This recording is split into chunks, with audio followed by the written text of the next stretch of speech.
Whenever I do these documentaries about old British games companies, it's not uncommon to find some really interesting info outside of games, whether it's Jeff Brown's music career, or Imagine's racing team, or Ocean's Walker's partying, or what have you.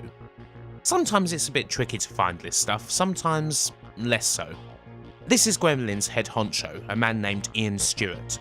As you do, I started my research by typing Ian Stewart Gremlin into Google. And the first line of the first article was, Ian Stewart suffered a heart attack on top of a mountain and survived. Now if that's not worth a click, I don't know what is. It's 2000 and Ian's on a skiing trip in Salt Lake City with his daughter, who apparently isn't a strong skier. They get to the top of the mountain and the weather suddenly turns into a snowstorm, proper whiteout conditions.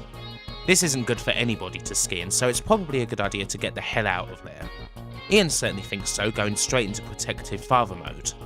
And then he has a heart attack. Pretty serious, as you can imagine. But seemingly disregarding it, Ian ploughs on, going down the slopes for however long with his daughter until they reach the nearest chairlift that takes them to safety. A few hours later, Ian collapsed and had to undergo a quadruple heart bypass operation. 3 weeks after that, he flew back to England on Concorde. Quite a trip, I'm sure you'll agree. But that's nearer to the end. Let's go back 20 or so years. Then we can start covering a company a lot of you want to see. Another one of the true British greats that were responsible for so much brilliance in the 80s and 90s. The almighty Gremlin Graphics.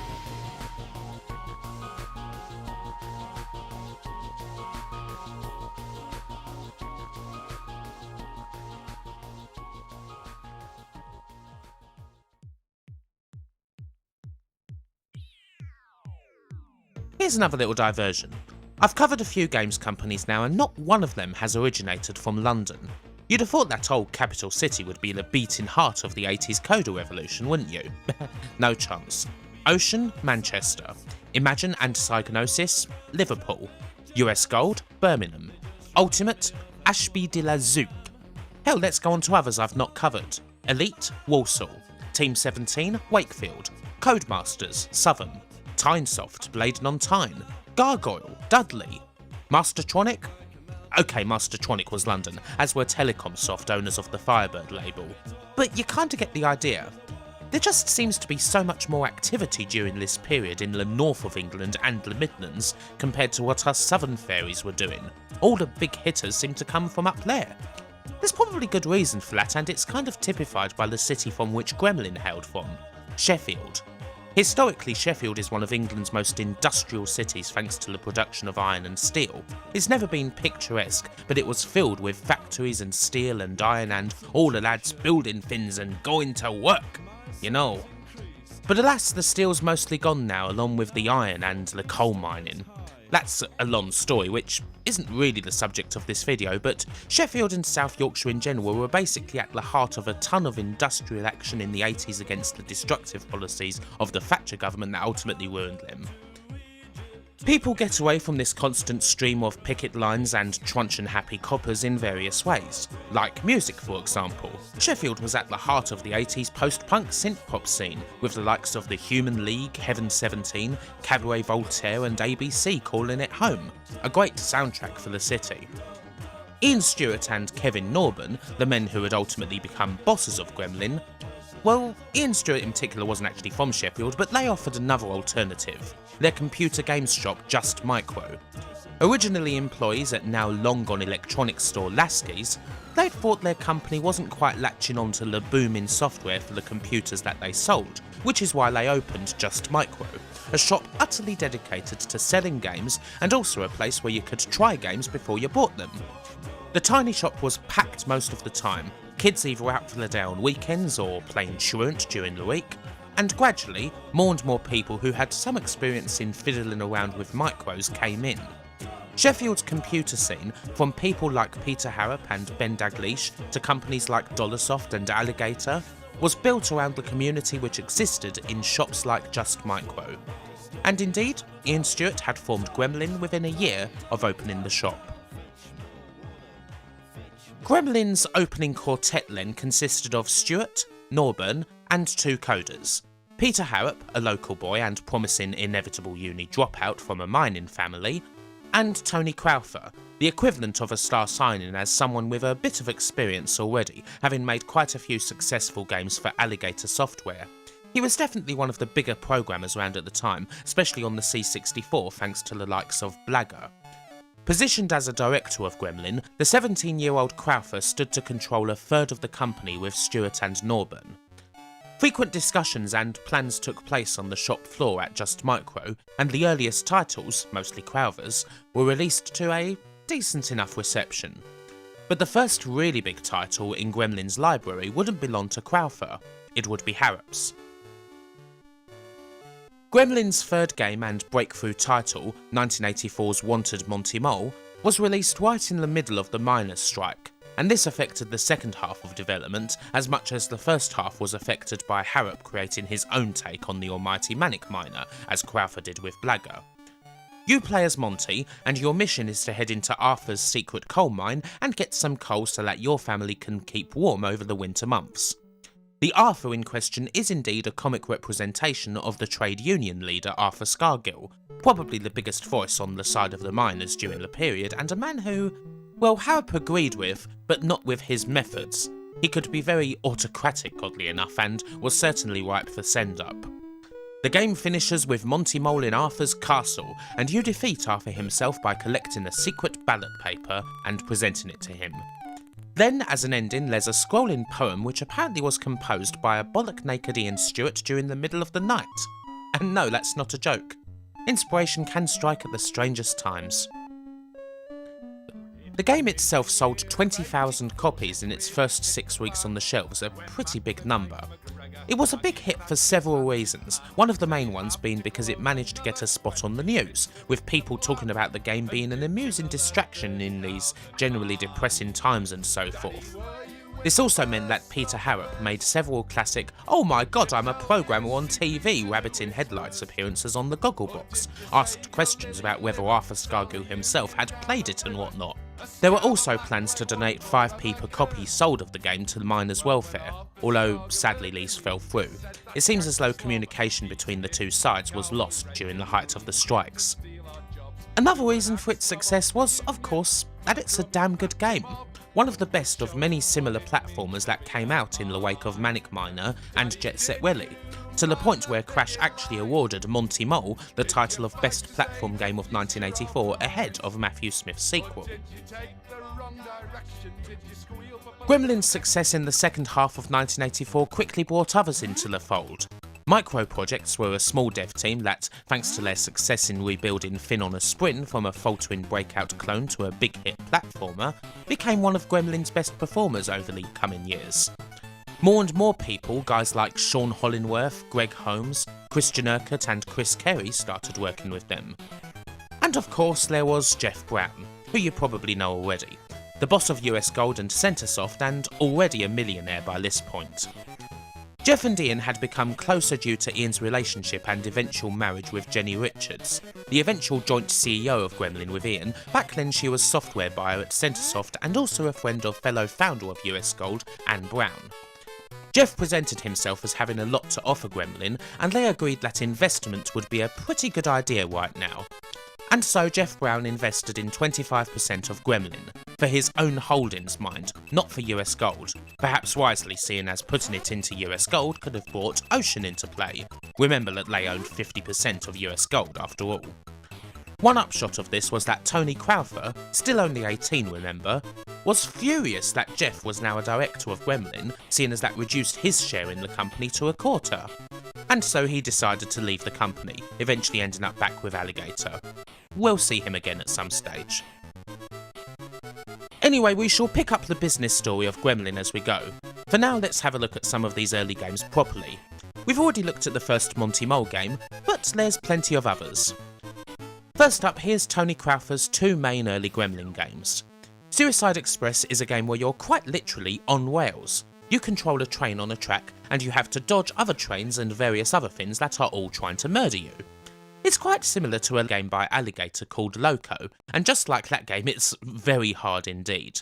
You need to be looking at those tracks all the time, ready to shoot a missile at a split second's notice.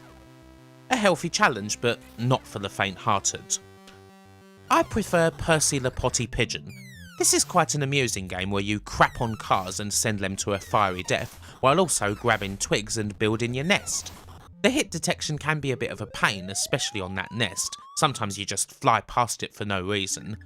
But it's a cute enough title, and there's also little cameos for the Just Micro shop and Wizard Development, Crowther's own publishing company. Finn on a Sprin is a fairly famous early Gremlin title, a pretty fiendish platformer where you play as a Sprin, funnily enough, bouncing around everywhere. It's alright, but it can be maddening to actually control. You really have to be exact at times, and the controls are needlessly obtuse. It does, however, have an awesome soundtrack courtesy of Rob Hubbard, a funky Sid classic, no doubt about it. The character would have a longer life in the pages of Zap 64, where it would often appear in the margins as a semi-mascot. I have a lot more fun with the less famous Metabolis, a strange game where you play as a really fat bird who needs to watch what he eats. Too many burgers and cheesecakes and he'll just die of a heart attack. You can prevent this by eating pills while also grabbing pieces of a nuclear reactor. Do that and you might just be able to make it out alive. A very strange game, like a cross between Squidge, Sabrewulf and Captain Novolin. It's considerably more fun than that sounds though, and I like it a lot. Now, one thing Gremlin always did was to publish games for systems that weren't majorly successful, believing it to be a good thing to be at or near the top of a relatively small market. This started early on through games that were released for the likes of the Atari 800 and in particular the Commodore 16. Neither computer was a winner in the UK, but they could make good training grounds for a new coder. That or Gremlin wouldn't be adverse to releasing something that was sent into them on this format. You may well end up with something like Kung Fu Kid, which is a rather typical side-scrolling beat-em-up that's not particularly fun to play. But then there was also Zargon Wars, which is a pretty neat riff on the classic Space Invaders Galaxian formula. These are Gremlin's most simple games, but there's definitely worth in a few of them. After the initial big success of Monty Mole, Gremlin put a fair bit of energy into 3 titles in particular, all of which just missed the mark. Sean Hollingworth's Grumpy Gumphrey Super Sleuth is the first. You play as a store detective going around solving odd jobs and trying to avoid the ire of your boss. A cool concept, but the game is unbelievably frustrating. Customers are constantly bashing into you, it takes ages to find items you need, and it seems like some items will just screw you over. Point in case, the boss asks you for a real drink, so naturally that means a bottle of booze. So you find that bottle of booze and pick it up. This booze immediately makes you drunk and you can barely control yourself. Then the same boss fires you for being pissed on the job. Ugh.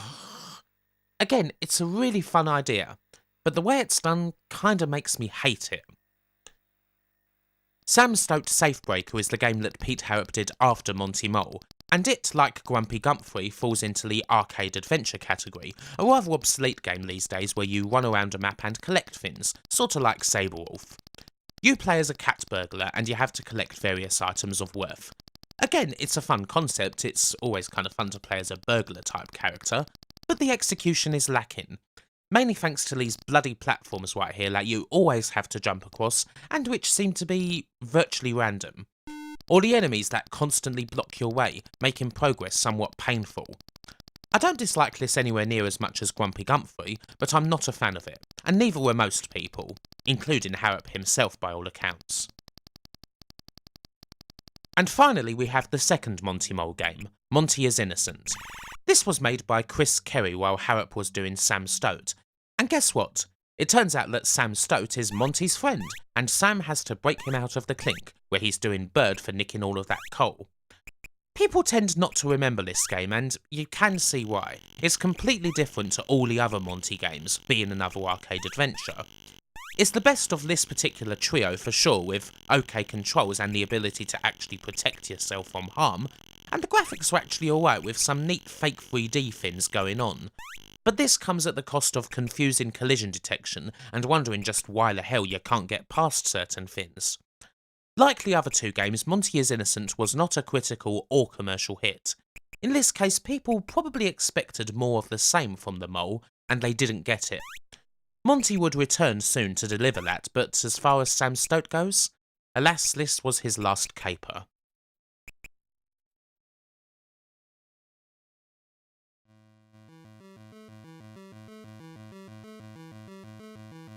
Gremlin's first wave of software had been a little mixed. One big hit, some critically acclaimed games that didn't sell well, and a couple of duffers. But this wasn't totally out of the ordinary, and the company was certainly gathering up a good reputation.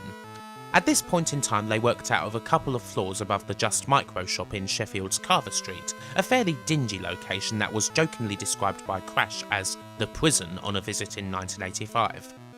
But then this was seen as the more sensible thing to do for a company of their stature, as opposed to what the likes of Imagine had done previously.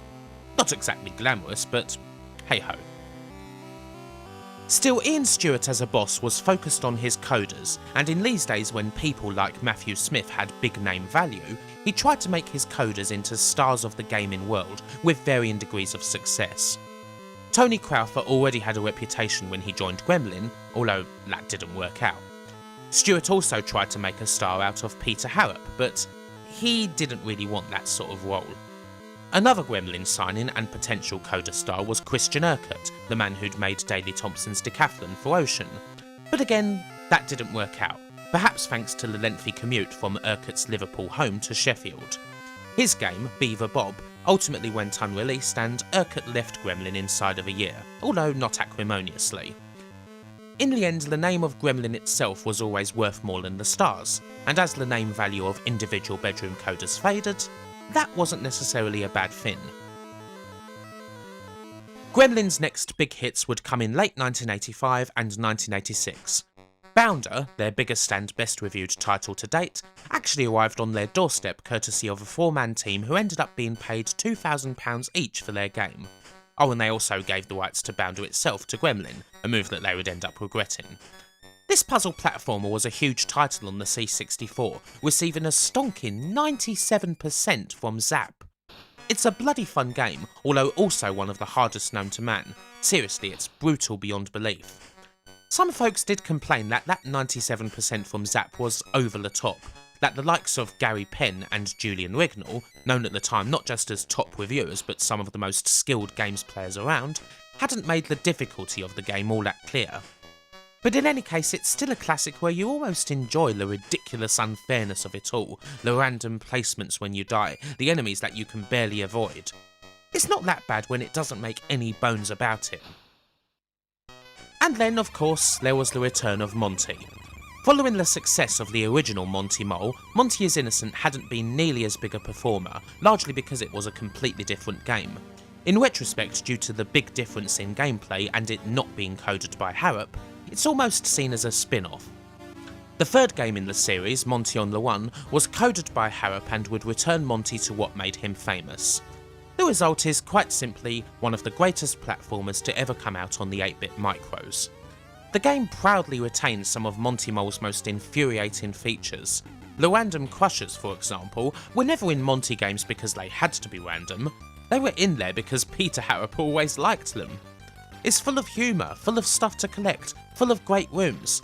It's a fantastic game that's rightly one of the best remembered C64 games of the decade. Which is kinda funny, seeing as Monty on the One wasn't a C64 original. It was a port to the C64 from the Spectrum by Micro Projects that used very little, if any, of the Commodore's hardware advantages over the Speccy. With one exception, which is something we need to talk on a bit. In this period, Gremlin largely used two people for all their video game music needs, the most prolific of which was Sheffield's own Ben Daglish, who worked with the company extensively on many games, almost exclusively even. Daglish was and is incredibly talented and one of the best composers of 8-bit game music in the era, but Gremlin were also responsible for giving Rob Hubbard his break back when he did Thin on a Spring. He was always more of a freelancer, working with many different publishers and studios over the years, but his Gremlin work is almost all amongst his most famous, and the C64 Monty on the One tune is arguably his best. It's one of the few pieces of video game music that can quite simply be described as perfect. Even if you don't know the game itself, you probably know it from somewhere down the line. Maybe you don't even have to play games to know the song these days. Monty on the One itself, as good as it is in all other areas, is worth playing just for the music alone. And well, it's sad for me to say, but the real difference between the C64 and Speccy versions, the reason why the port outstrips the original so totally, well, there's this, and then there's this. Set mute and you'd barely tell the difference, but, well, they're equal, but oh so very different. The fourth game in the Monty Mole series, Auf Wiedersehen Monty, would go one step further by taking these two exceptional talents and bringing them together for a stunning collaboration. Auf Wiedersehen Monty from 1987, to be honest, is my favourite of the series. It's certainly the biggest game of the lot, with quite a few different and kooky features that change the gameplay up. It's a game that takes Monty Mole around the world after all. At its core though, it's still the same excellent platforming as ever. It could be argued that Monty on the One is more focused and it's definitely a tighter game, but I adore this game for all of its bloat and how much fun everyone clearly had doing it. It feels like something made by people at the top of their game, a perfect summary of the creativity that Gremlin displayed in their early years, right at the moment when it was about to be hamstrung. And obviously the music is brilliant here too, the collaboration most assuredly paid off. The classic Monty Mole games just sum Gremlin up so well, and once again, while this is mostly famous as a C64 game, it looks the same as it does on a Speccy. Indeed, they're closer than ever. The Speccy gets a pretty good AY rendition of the game's music. Of course, the Monty games could have looked entirely different. Indeed, they could have looked a lot better on the C64 than they did. But Ian Stewart always insisted that no one should feel as though they were getting shafted on a game, that any version of the game was better than the other. He mandated that the game should look and feel the same on both platforms pretty much all the time. And so they did. And there's something a bit heartwarming about that, in all honesty. Back to the business side of things then. At present you have a bit of a quagmire. You have Gremlin, 75% of which belongs to Ian Stewart and Kevin Norburn, with Jeff Brown holding 25% personally. He also has Centresoft and US Gold, 50% of which belongs to Ocean in a deal that the top brass at US Gold regretted every single day. It was hoped at one point that Ocean's side of things would be to do some conversions for US Gold, to form a real partnership. But, well, that hadn't happened all that much, or at all in the case of World Cup Carnival. Now as far as Jeff Brown goes, in the US Gold video I found him, certainly in later days, to be quite mellow, laid back and likeable.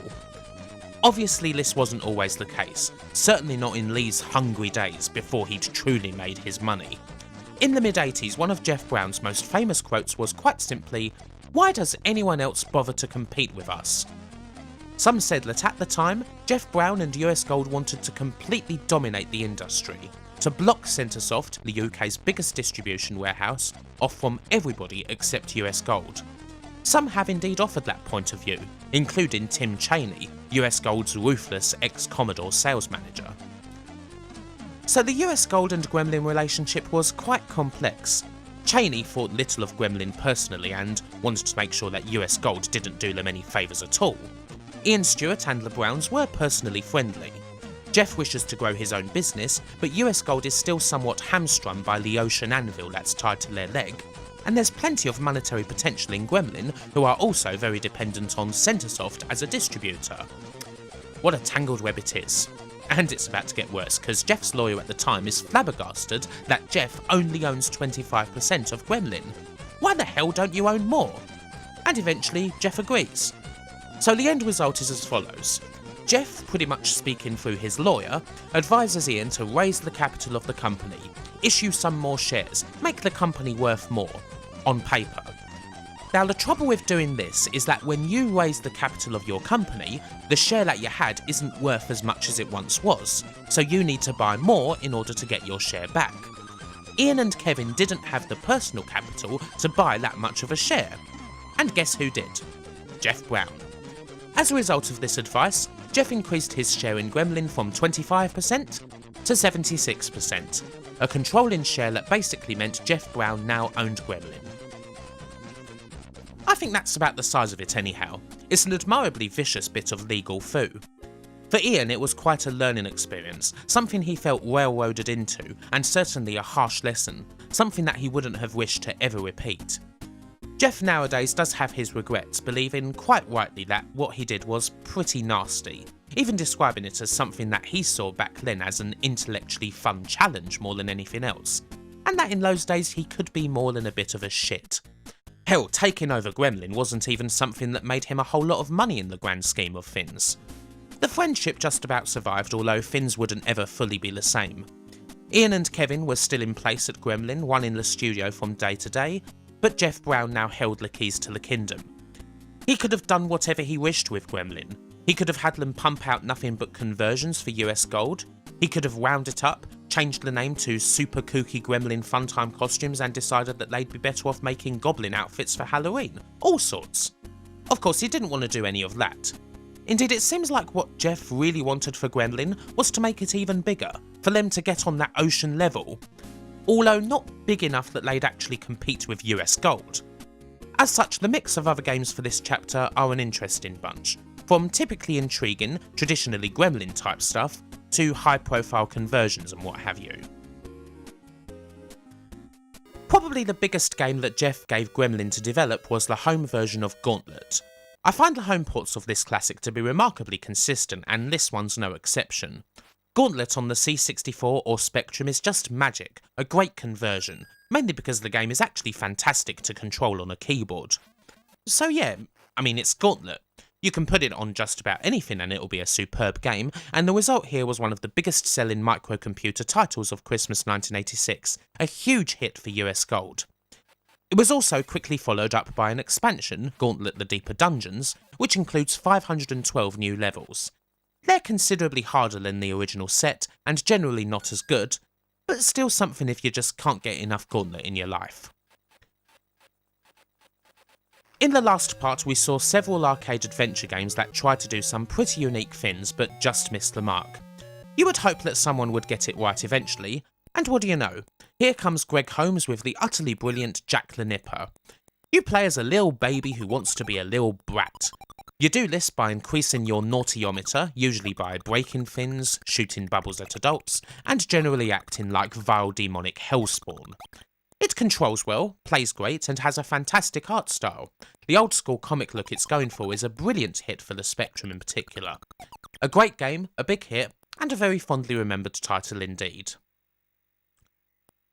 Footballer of the Year is Gremlin's first sports game, and far from the norm.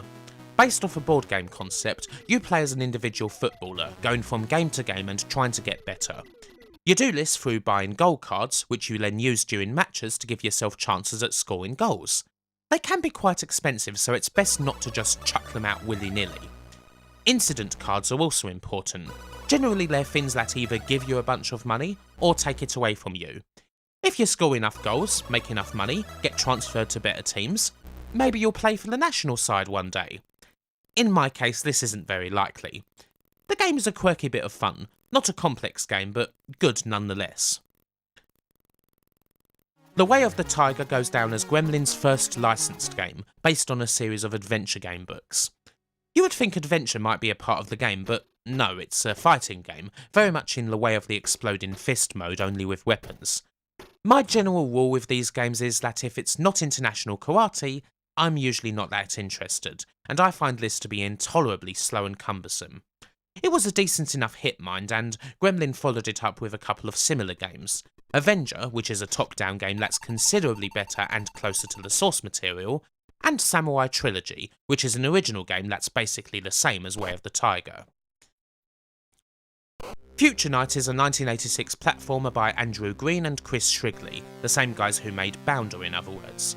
It was pushed quite heavily by Gremlin, but alas it ended up underperforming. There's definitely potential here for a decent arcade platformer, but the end result plays that little bit too slow, and the visuals just aren't that impressive. Like Way of the Tiger, the game just seems to lack any of those uniquely Gremlin touches and quirks, and so magazines like Zap just ended up panning it. It's not as bad as some say it is, but it's also not a game that's hugely worth seeking out. Trailblazer is another very good game, mind you. Coded by Sean Southern, you race at a very fast speed along a track with no turns but plenty of holes and other obstacles. It's kinda similar to an old PC game that I love called Skyroads, and it looks bloody great on a C64. The sort of game that really needs that platform so you can appreciate how fast it runs. As you'd probably expect, it's a very challenging game, but it does at least give you a chance to practice a lot of the tracks before you try your hand at an arcade mode 1. Games like these always seem to crop up every so often, even now, so it doesn't exactly feel old either. This was Sean Southern's first game for Gremlin, and we'll most certainly be seeing him again.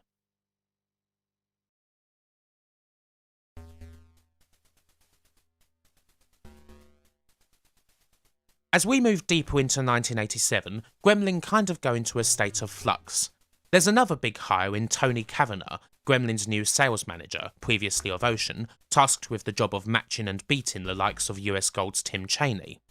Jeff continues pushing from the top to try and make Gremlin as big as he wants them to be, but while Gremlin generally do a good job with conversions and the like, well, there's the sense that these games aren't really what define Gremlin, what they're best at. At its core, Gremlin is a very coder-driven atmosphere.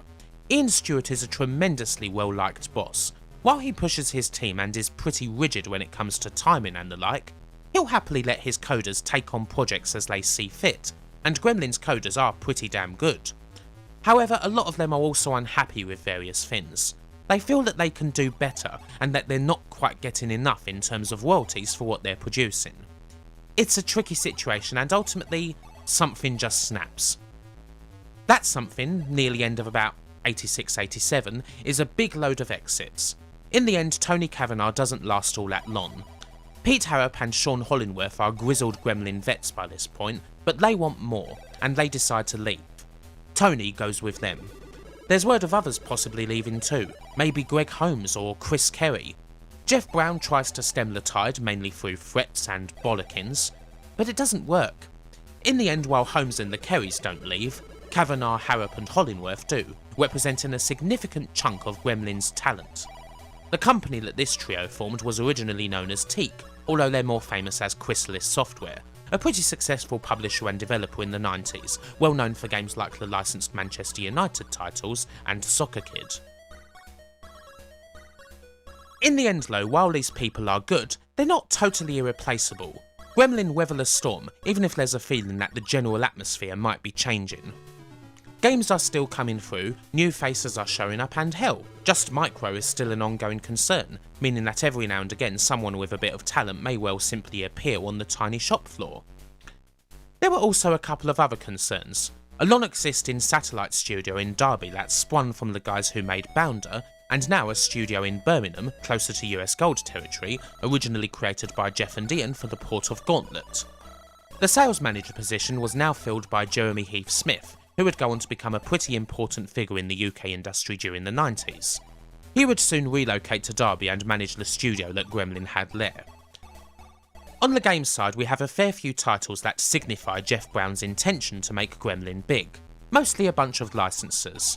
Gauntlet was a success, but an exception seeing as coin-op ports was usually US Gold's domain.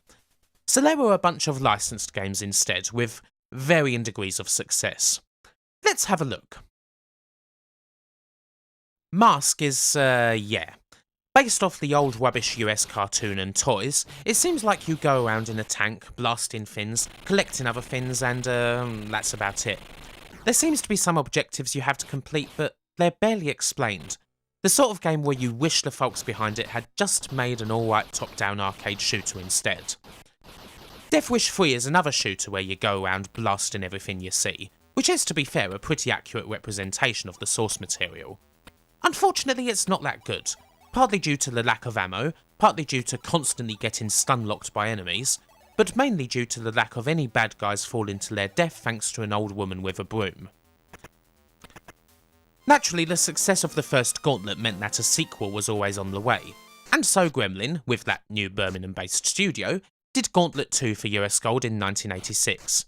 There's not a whole lot new to say, as short of the odd new thing here and there, more traps, key chests, couple of enemies, it's basically more Gauntlet.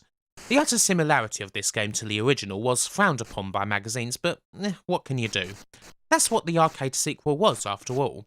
If you like Gauntlet, then you should obviously play this. I think it's okay, although I don't think the design of the game is a patch on the original, nor do I think the additions make the game any better.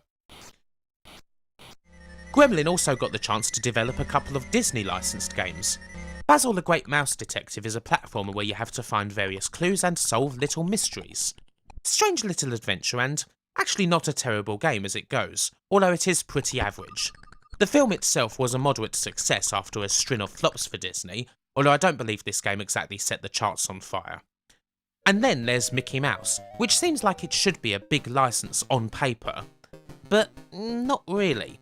Not when there's so many games already out there with him on it, and not when Disney used to charge a serious amount for the use of their IPs. That and this game just isn't that good. The trouble with Mickey games is that once you have him, what do you actually do with him? Some, like Sega and Capcom, worked greatness. Others, well, they put him in these plain towers and have him blast random enemies and play boring minigames. Swing and miss. A lot of these licenses are middling, but if you want bad, well, look no further than Masters of the Universe, the movie. This game, oh dear. Funny thing is, I was a big He-Man fan when I was a kid, so I played this a lot, but yeah, it's awful. Basically, you wander aimlessly around a huge map that seems to take inspiration from a badly done jigsaw puzzle, with no distinguishing features telling you where you are in an area, looking aimlessly for the chords of time and endlessly shooting grunts. You need to find all the chords of time so that you can actually beat Skeletor when you inevitably encounter him. There are other bits, but good luck getting past this first one.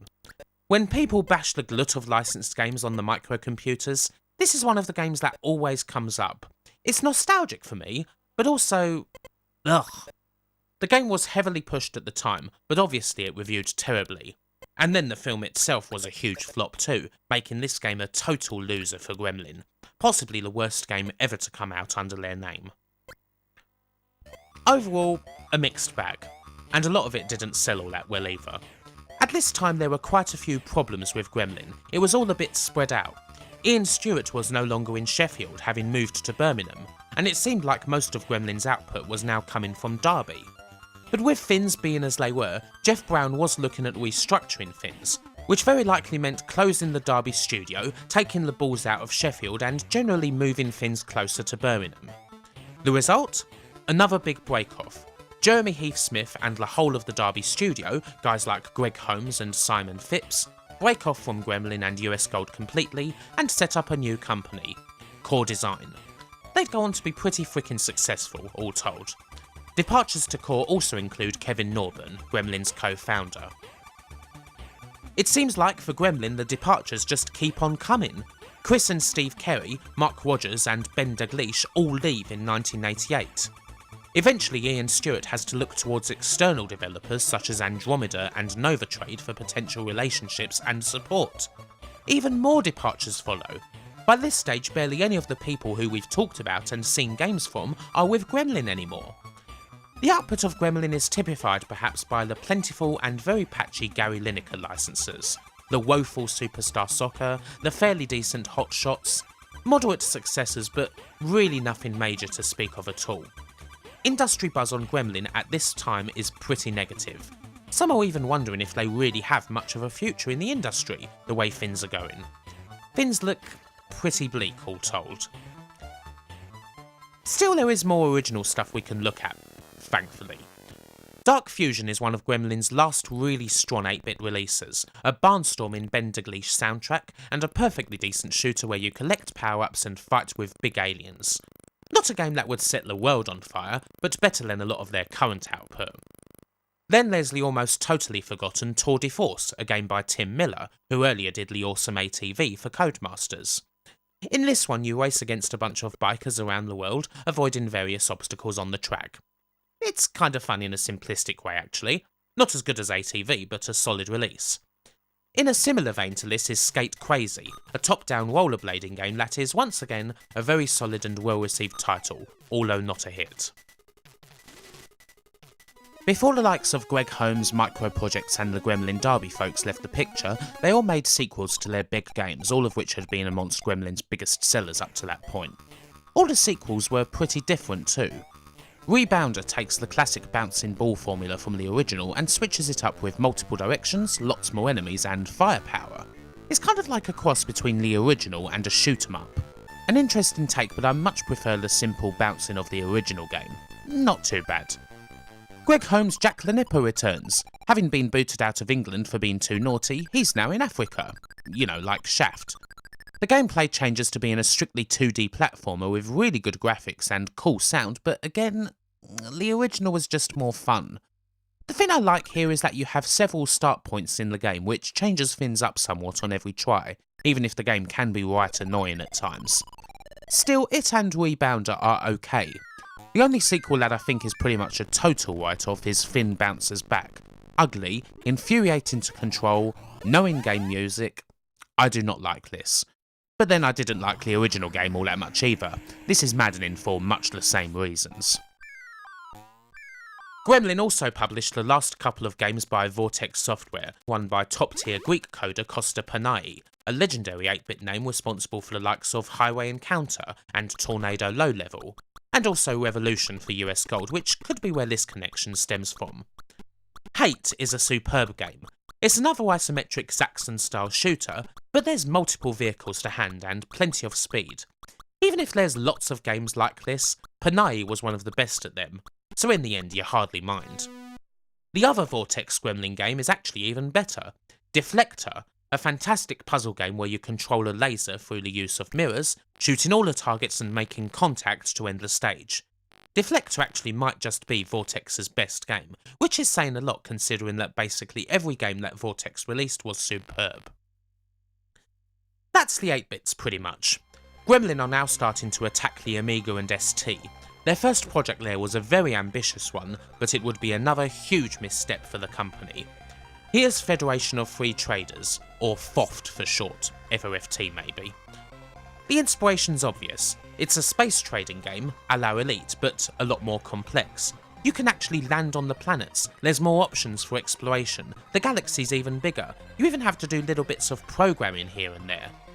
But no, this was not an Elite beta. Development was long and fraught, and often seen as the time when the Gremlin staff grew to resent Jeff Brown the most, whenever he'd come along, shout that the game needed to be done so it could be pushed, and drove off in his Ferrari Testarossa. The eventual game was rushed out for Christmas, but it flopped hard. Reviews were not good, and because of the rush the game shipped with several very nasty bugs. As a result, this game is barely remembered and has very few fans, to be honest. And it's not a hidden gem. The bugs are major, the controls are awful, and the game is hideously slow. Elite may have been ancient even by this point, but this game didn't have anything close to its immediacy, and hell, Elite Plus on the Amiga was so much more fun. Once again, any attempt to release something major seemed to result in Gremlin falling flat on their ass. Things had started so well for Gremlin. They had been one of the most promising software houses of the entire decade. But now, well, some were wondering if Gremlin would live to see the end of it.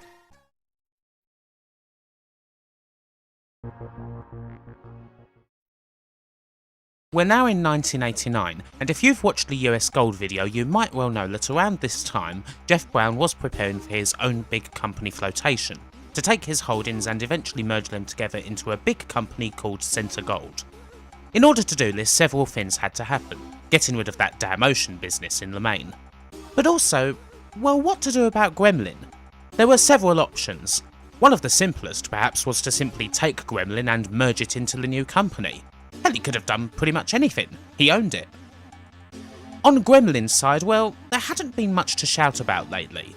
His personal relationship with Jeff was still very good, but business-wise, things had pretty much stalled for them. Gremlin were in this weird state where they were both part of the Empire and a competitor. It's like you want them to be big, but it's not the most sensible thing, if you're Jeff Brown, for them to be too big. Plus it's all a big pyramid in so many ways with US Gold and Ocean at the top. Being a part of that could potentially give you advantages when it comes to licenses and whatnot, but in truth, well, they're gonna divvy up the biggest commercial stuff they have between themselves. Meaning that if you're Gremlin, you're basically left with, well, Masters of the Universe. Something had to change. Fortunately, with the Center Gold flotation on the horizon, there was an opportunity for that. Enter Jenny Richards, who by now had been Centresoft's sales manager for a good few years. Both she and Ian Stewart come up with the support needed for the other way, buy Jeff Brown's shares in the company and make Gremlin independent again. After a fair bit of negotiation, that's what happened. Jeff sold the shares back to Ian and Jenny, probably for far less than he could have done. And so all clears up. Gremlin is now back to independence with Ian Stewart heading up development and marketing, and Jenny Richards Stewart on finance, sales and the like. And And so began what I guess could be called Gremlin's new generation, although the relationships they'd already fostered within the industry would certainly help them out. It seems as though while a lot of people had left Gremlin, they never really lost contact with them.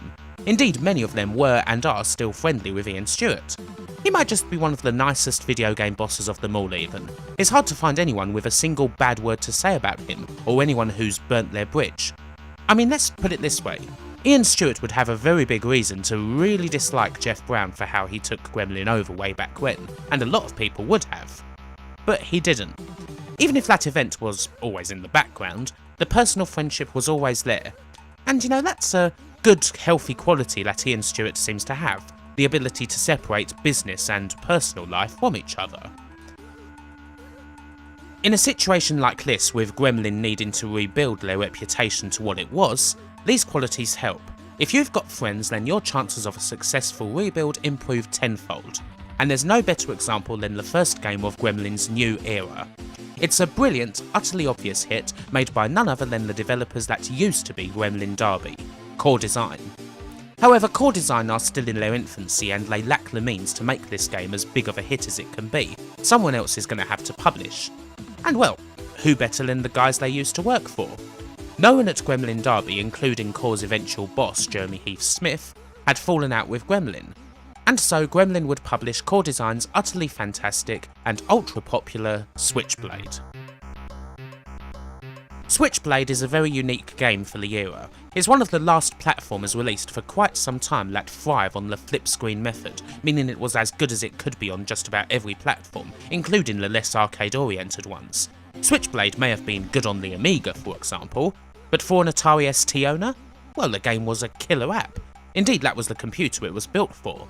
It was big on Amstrad too. Switchblade was positioned as a flagship title on the CPC Plus ranges and the GX4000, while also hitting big on the 8-bit machines too. It may have been 1990 by the time Switchblade arrived, but Gremlin had no intention of leaving the specky C64 and CPC behind yet, always believing that it was profitable to continue to serve those markets to the last, or to be a big fish in a pretty small pond. Another important thing about Switchblade was Simon Phipps' art style. It's one of the first UK games to come out with a very clear Japanese manga influence, and it seemed to open the doors to quite a bit more like that in the years to come. Suddenly a new style was on the micro shelves to compete with those inspired by more British works like Beano Comics and 2000 AD. And hey, that wasn't a bad thing. All that and it's just a beaut of a game.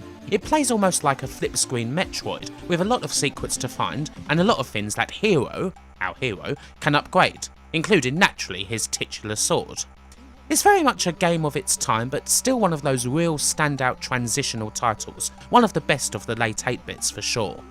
More than that, it's a statement of intent. After a couple of years where the majority of Gremlin's output consisted of licensed games, Gremlin are going back to what they do best, original titles. Speaking of sticking with the 8-bits, Gremlin's development was still strong. They'd always had good relations with Ian Hetherington and Psygnosis, and one result of this was that Gremlin worked on the 8-bit port of one of the biggest games around. Yep, it's that damned Shadow of the Beast again, with the specky version in particular being Gremlin's work. Is it the Amiga game? Well, no. But lots of people still had 8-bits, so this version of the game was also a big hit. Gradually, a new legion of Gremlin staff begins to take shape.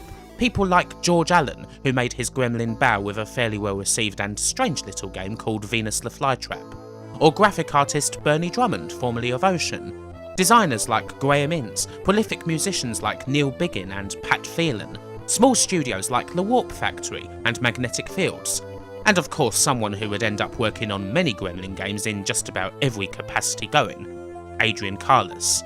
A man by the name of James North Hearn was the new studio manager. After years of constantly losing talent, Gremlin were now getting it back. But Gremlin would truly bring their reputation back to life on the track. It is kind of strange, throughout the 80s and the futuristic Trailblazer series aside, I don't think Gremlin released a single proper racing game. Not that they had anything against them, but it just never came up really. A lot of the sports games, as successful as a few of them were, seemed almost to be done under protest. Not many people at the old Gremlin had a particularly strong appetite for football, and you wonder if racing would have been a similar story.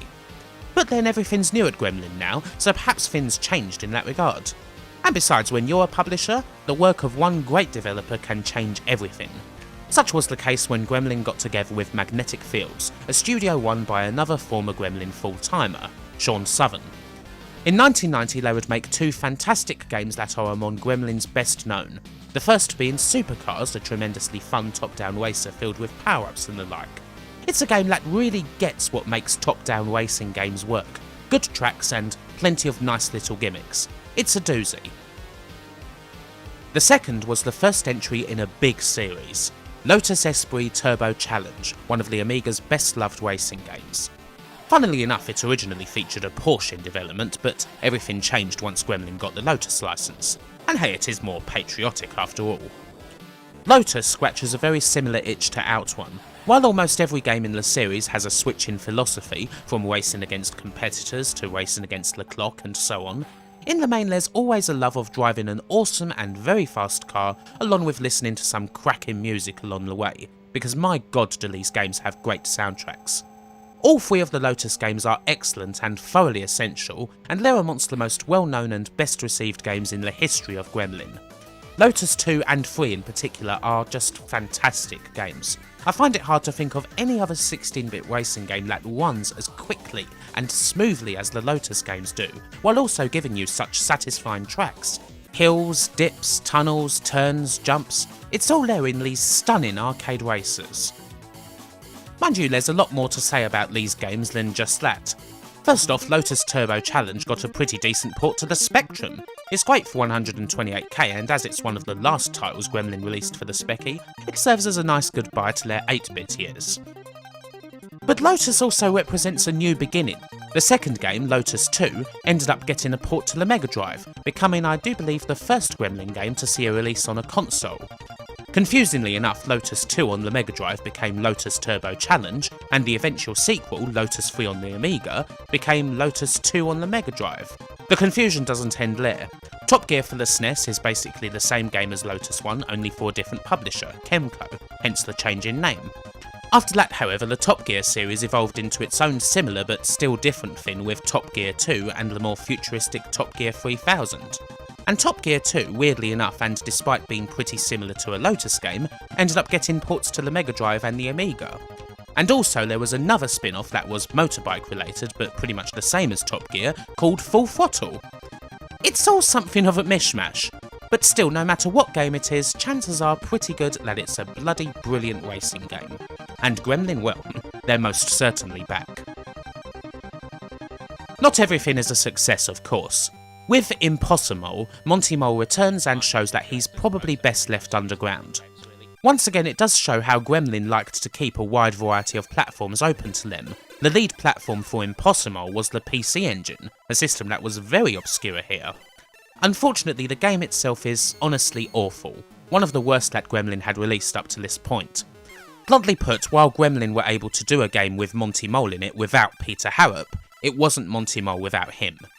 And so Monty failed to make the transition to the 16-bit era. The game unsurprisingly did a lot better on 8-bit computers than it did on the PC Engine, and to this day, at least commercially, it's the last we've seen of him. Mind you, there is one other thing that deserves a mention. This weird Famicom Disk System game called Monty no Doki Doki Daidaso, or Monty's Great Heart-Pounding Escape. It's classed as a remake of Monty on the One, as developers Jaleco bought permission from Gremlin to use the license, except the levels are completely and totally different, and Monty is no longer a mole. In fact, he's human. The only other similarity this shares with Monty is a recreation of the game's iconic music. A weird little thing, to be sure. This game never left Japan, so barely anyone knows it. Okay, there's a couple more little games to run through from this early period that are very much worth looking at least briefly. Here's a couple of neat licenses that aren't often mentioned: Hero Quest and Space Crusade.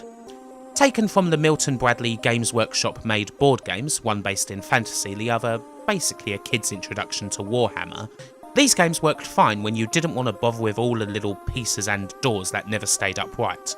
I particularly like Hero Quest, a faithful adaptation that's very decent in isometric. Obviously they're not complex RPGs and the dice-based combat of the original is retained, but then they're not supposed to be, it's still a board game at heart. Space Crusade is pretty similar really. Get your squad together and blast Finns with the help of dice. If you're like massively into Warhammer already, then it's probably going to be too simplistic for you. They are aimed at 10-year-olds after all. But I owned and loved both of these as a kid, even if most of the pieces ended up going missing. So, you know, I get a kick out of these video game conversions. Hero Quest had a follow-up in 1993 with Hero Quest 2 Legacy of Sorasil. This game varies the surroundings and does away with the dice rolls, giving you a fixed number of movement points in each turn. It's an alright sequel, but it is also quite definitely a lot harder. Next up is one of Gremlin's few stabs at a full-on adventure game, and a pretty strange one to boot. Plan 9 from Outer Space. Why Plan 9 of all things? Well, this was around about the time, maybe a few years after, that the work and life of one Edward D. Wood Jr. was rediscovered and everyone started laughing at Plan 9, Bride of the Monster and Glen or Glenda all over again, which explains the game's existence. The plot is odd too, as it's not a straight retelling. Bela Lugosi's double has stolen Plan 9's reels and intends to make changes to it. It's up to you to find the reels, watch them back to see what he's done and preserve the original's awfulness. No doubt the likes of Tor Johnson, Vampiro and Criswell are all lurking about somewhere. It's all kind of amusing, although the game wasn't a big hit critically, not anywhere near the LucasArts and Sierra heavyweights. Interesting things to note is that there's a special edition of the game which actually comes with a VHS copy of the film itself. And if you look at Wikipedia, it says that the game was developed by Konami. Konami! Can you believe that? No? Well, good. It was actually developed by Gremlin Island, which so happened to be the first studio that Gremlin opened outside of England. However, Konami did publish the game in America, which does explain the connection here. To my knowledge, it's the only time that these two titans of the gaming world worked together. Not all of Gremlin's racing games were done by the almighty Magnetic Fields. Here's Nigel Mansell's World Championship, which was done in-house. It's still pretty good, mind you, a solid arcade-style F1 game. It's as fast as you would expect, not realistic in the slightest, but I do get a kick out of a racing game that treats these incredibly expensive and highly fragile creations as if they were bumper cars. And Nigel Mansell was still a somewhat sellable name in 1992, so the game did well, getting ports to most consoles and computers. I like the driving with Mansell mode, where you practice a track, all the while getting harangued by the surly mustachioed one to get on that racing line, stay on the track, and avoid objects. His short, sharp instructions might not make you any better, but they sure are funny.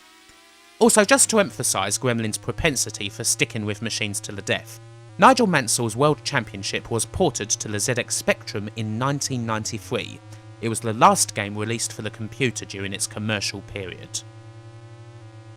Lotus wasn't Magnetic Field's only racing series, of course. If you wanted something even more arcadey and indeed quite old school, you had the Supercars games. Nothing complex here, top-down racing fun, complete with plenty of weapons to smash the other cars with, especially in the case of Supercars 2. The original game was indeed another big hit with ports to plenty of other machines, including the NES, and they're very fun games, especially with a second player. I'm terrible at them because I'm bad at top-down racing games in general, but Supercars 2 in particular is one of the best games of this sort I've played. Okay, so we've had top-down, we've had sports cars, and we've had F1. How's about some rallycross? If that's what you want, then Toyota Celica GT Rally is the one for you. Now this is definitely the most sim-like of Gremlin's racing titles. You have a co-driver to bark the turns at you, you have no music, an in-car view, and you also have little extras like windscreen wipers, which you will need when dealing with adverse weather conditions. Don't believe me? Well, here's what your average Finland track looks like with them off. All of this is good and appealing, as is having a proper in-car first-person view, but then everything is spoiled by making you accelerate with up. Imagine how awkward it would be if the accelerator pedal was actually a button on your steering wheel. That's what controlling this game's like. Button for accelerate, up and down for gear stick. That would be fine. This... blah! Easily the worst of Gremlin's racing games, I'm afraid. Well, as you can see, once racing started to work out for Gremlin, they damn well milked it as much as they could. Away from the racetrack, we have various other efforts. Games like Harlequin. This platformer stands out mainly because the levels are vertical, which isn't something you see that often. Other than that, it's a fairly humdrum game. The graphics are alright, but it's obviously not Gremlin's biggest platformer of the period, which we will be looking at shortly. One interesting factoid about this game that you might have heard of recently. Harlequin was to be ported to the Mega Drive, only reskinned. It was going to be a licensed game for, of all things, the British ska band Madness. Why Madness? Who knows? It's not like they were at their commercial peak in the early 90s, they'd only just reformed. Anyway, footage of the game was recently unearthed by Unseen64, and from what can be seen the game appears to be just about complete, but it was never released. Finally for this section, here's the first game of what would be a very popular series for Gremlin. It was almost a law that any Amiga software house worth their salt had to have a football management game. There were lots of them and they usually sold to boot. Gremlin published one of the best, Premier Manager, developed by Realms of Fantasy. This first game of the series isn't much different from any other, with the obvious player changes year on year to come, as well as tightening up the interface and all that. Still, my favourite will always be Premier Manager 3, the one I grew up with. I still love these games, in the main because I love that you have to start with a conference team and try to take them up the divisions. Doing that can create a pretty awesome story. The series was definitely one of the most popular ones that Gremlin did, even receiving a couple of Mega Drive ports, and it would continue on well beyond the Amiga years. We'll catch up with Premier Manager again later on.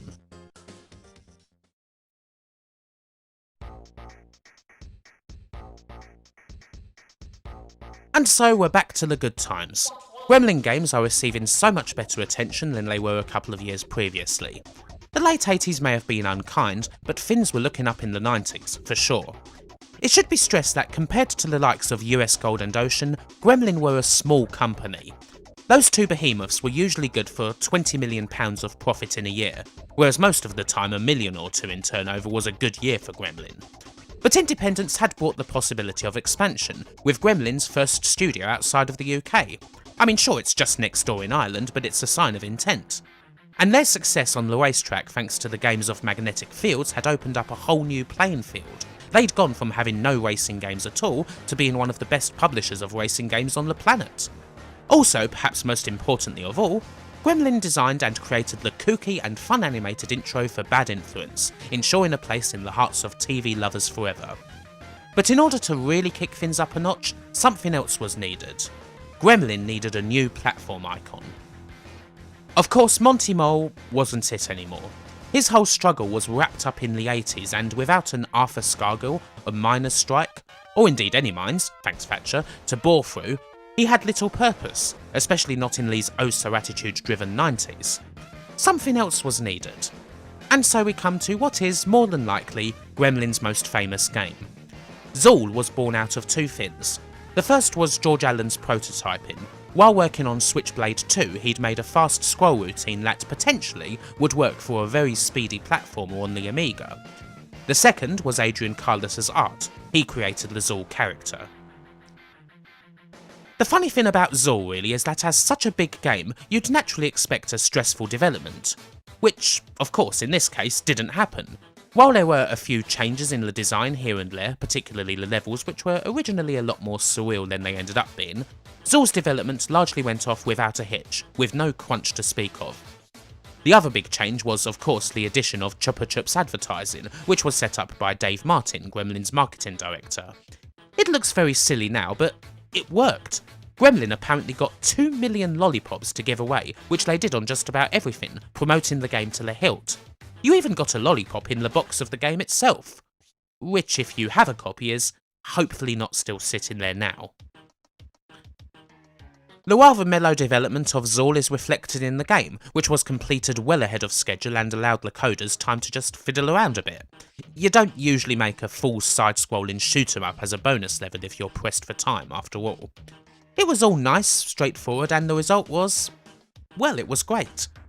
There are some bits of Zool that haven't aged well, mainly the collecting everything side, but it's a fun platformer to play. Zool has lots of fun moves, from climbing to sliding a la Strider, and it looks good too. Zool as a character is a lovely little design, a long distance ahead of any other of the also-ran animal mascots that were coming out at the time in the wake of a certain Spiky Hedgehog.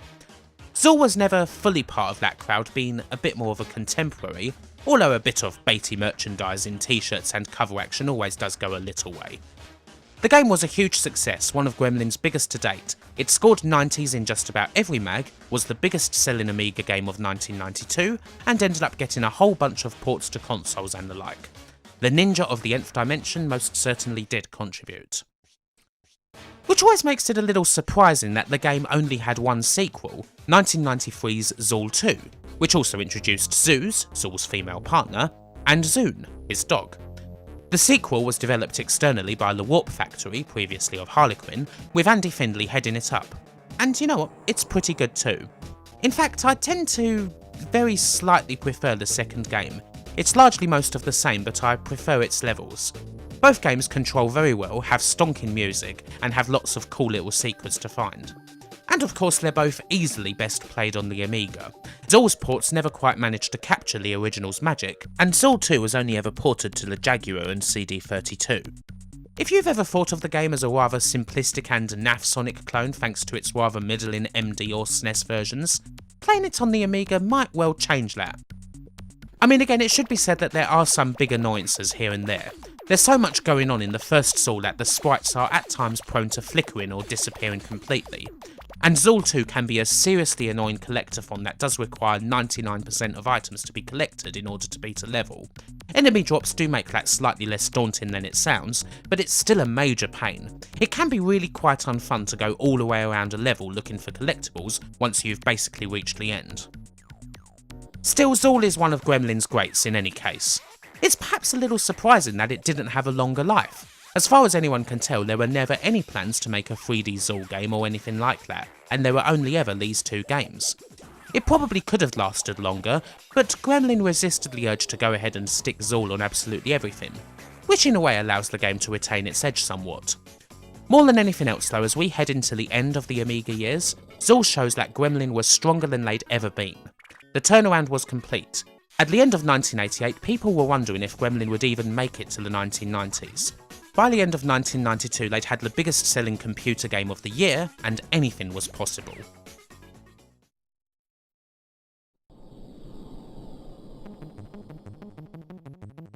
Now let's take a quick break from this whole story thing. There's a few little games from Gremlin's last Amiga years that are certainly worth rounding up. As already established, Gremlin were never quick to leave a system behind. They felt that it was a good thing to stick with a system to the end, making sure that good games were still coming out to an eager, if dwindling, user base. Gremlin games from 1993 to 94 can be amongst their very best, and are definitely worth a look on their own. So let's go. Now I couldn't not mention Little Devil, obviously. Brought to you by Gremlin Island, the studio behind Plan 9 from Outer Space, Little Devil was in production for a long time and ended up being Gremlin's biggest effort for the CD32. And it does indeed feel quite like an early CD type of game, one of the interactive cartoon variety. You go around these big mazy dungeons trying to avoid traps and opening doors here and there. Usually these doors will take you to little minigames. Avoid some spiders here, jump on the pillars there, that sort of thing. It makes you think of various games, from Dragon's Lair and Feyr's Quest to similar minigame heavy Amiga efforts like Hugo and Heimdall. The graphics and animation are absolutely excellent, but the gameplay itself is a bit lacking. There's just too much aimless wandering, and once the initial fun of the sprite wears off, the game gets kind of dull very quickly. Fun fact, all of the voices in this game, the devil's yelps and grunts and so on, were supplied by none other than Adrian Carlos, aka the man who designed the Zool character. It's not the only time we'll see him make this sort of appearance either.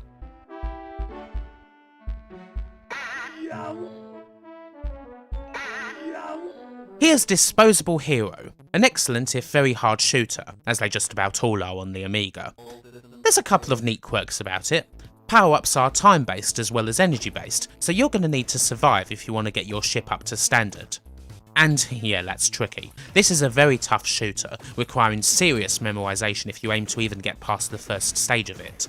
But the graphics are excellent, as is the soundtrack, and on the whole it's a very solid R-Type-esque shooter. For my money, a lot better than other better-known shooters on the system. Like most of these titles, Disposable Hero was also available on the CZ32, as well as the A1200. It has to be said that a lot of Gremlin's titles were action-based, but there was still plenty of room for other things. Maybe real-time strategy and world building's more your bag. Gremlin's got you covered there with two Amiga games, 1991's Utopia Creation of a Nation and 1994's K240, both by Graham Innes. Both games deal with colonising rogue asteroids and then defending them from various other alien groups prowling around the star system. Of the two, my personal preference is Utopia. There's no doubt that K240 is a very complex game and one that will probably satisfy more people who really like the hard stuff in this genre. It goes deep into ore mining and the intricacies of space travel, but I understand Utopia better. It kind of feels like SimCity only on a big old space rock, and I can most certainly get into that. Jumping back a little, Switchblade 2 from 1991 is the much hyped sequel to the game that got Gremlin's groove back. This time it's developed in-house with George Allen as lead programmer. There's a few differences as a result. The sequel foregoes the flip screen approach of the original for proper scrolling, meaning that the game is unquestionably the best on the Amiga. All the sprites are bigger and more detailed this time around too. Whereas the first game stood on the border between 8 bits and 16, this game is undoubtedly the latter. Other than that though, it's the same sort of game. Big mazy levels with plenty of secrets, and a manga-influenced art style. The only other difference is that you get a lot more use out of ranged weapons this time round. The thing that I can really tell from both this and Zool is that George Allen really loved Strider. And hell, there's not one with that. Weirdly, I think that this game feels like as good a game as US Gold's version of Strider 2 could have been, if that makes sense. On the whole, it's a pretty good sequel. It's a bit more forgiving than the first game and it looks quite nice. Sometimes it can be a little bit lacking in action though, but certainly worth looking at if you're a fan of the first game. Finally, if I was to pick an excellent final bow on the Amiga for Gremlin, it's got to be Shadow Fighter, released right at the end of 1994. Developed by Italian studio Naps Team, Shadow Fighter is one of Gremlin's few stabs at a one-on-one fighting game, and is much like One Must Fall 2097 on the PC, in that both games make a mockery of the oft-received wisdom that you need more than one button for a good fighting game. Shadow Fighter does brilliantly, giving you a wide range of moves simply through holding the button down that also allows you to string moves together easily. The result is a patient and well-balanced fighter that for me is easily the best of its genre on the Amiga. Much better than Body Blows, and much better than the Amiga conversions of Mortal Kombat or Street Fighter. Definitely a game that's worth checking out.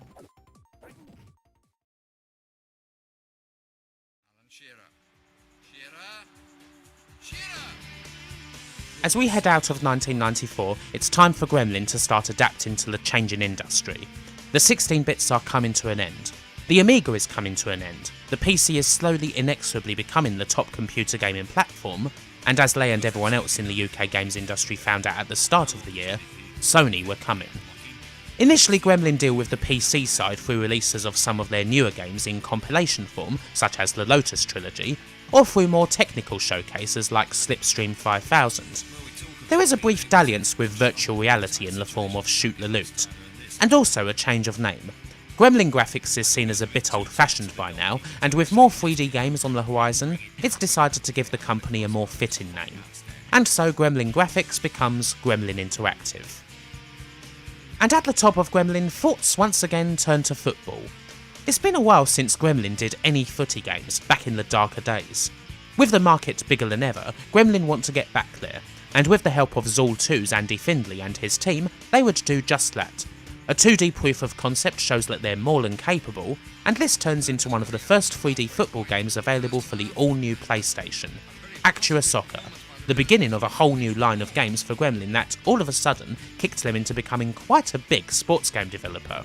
They already had the successful Premier Manager line, but the original Actua Soccer would take them even further. The games were marketed based on the Actua name. Motion capture was used, with professional footballers getting the old ball costumes on and doing all the movement that would eventually end up in the game. And hey, it worked out pretty well. Actua Soccer's level of animation, as far as 3D games in 1995 go, is pretty damn high, as is the quality of its models. The game was a serious leap forward. If you look at most of the other early football games that arrived on the PS1, or indeed quite a few of the middle period ones, they technically pale in comparison to the original Actua. The game was also there for the booming 3D accelerator cards for the PC. It was in high demand with almost every card company, from Creative Labs to 3DFX. As a game, I have covered the first couple of them in other videos before. As you might expect, they've not held up very well in some areas. The quality of the football itself is a bit simplistic, the gameplay a little bit lacking compared to later PS1 football games. But one saving grace, certainly for the PS1 version, which wasn't the lead platform funnily enough, was that it ran so smoothly. The series was for a long time a frontrunner. It took FIFA quite some time to catch up with it, and indeed a big part of that was the headhunting of Gremlin people like, for example, Neil Biggin, who'd worked on the sound for the Actua series, and artist Wayne Laybourne. EA did this because the Actua Soccer series legitimately worried them. Until FIFA 98, they weren't able to get near it, and in order to do so they had to look at what their competitors were doing. Gremlin, despite not having anywhere close to the resources and manpower that EA had, were outpacing and outselling the biggest dog of them all. And even if the brand is long gone, that's something that can hardly be forgotten.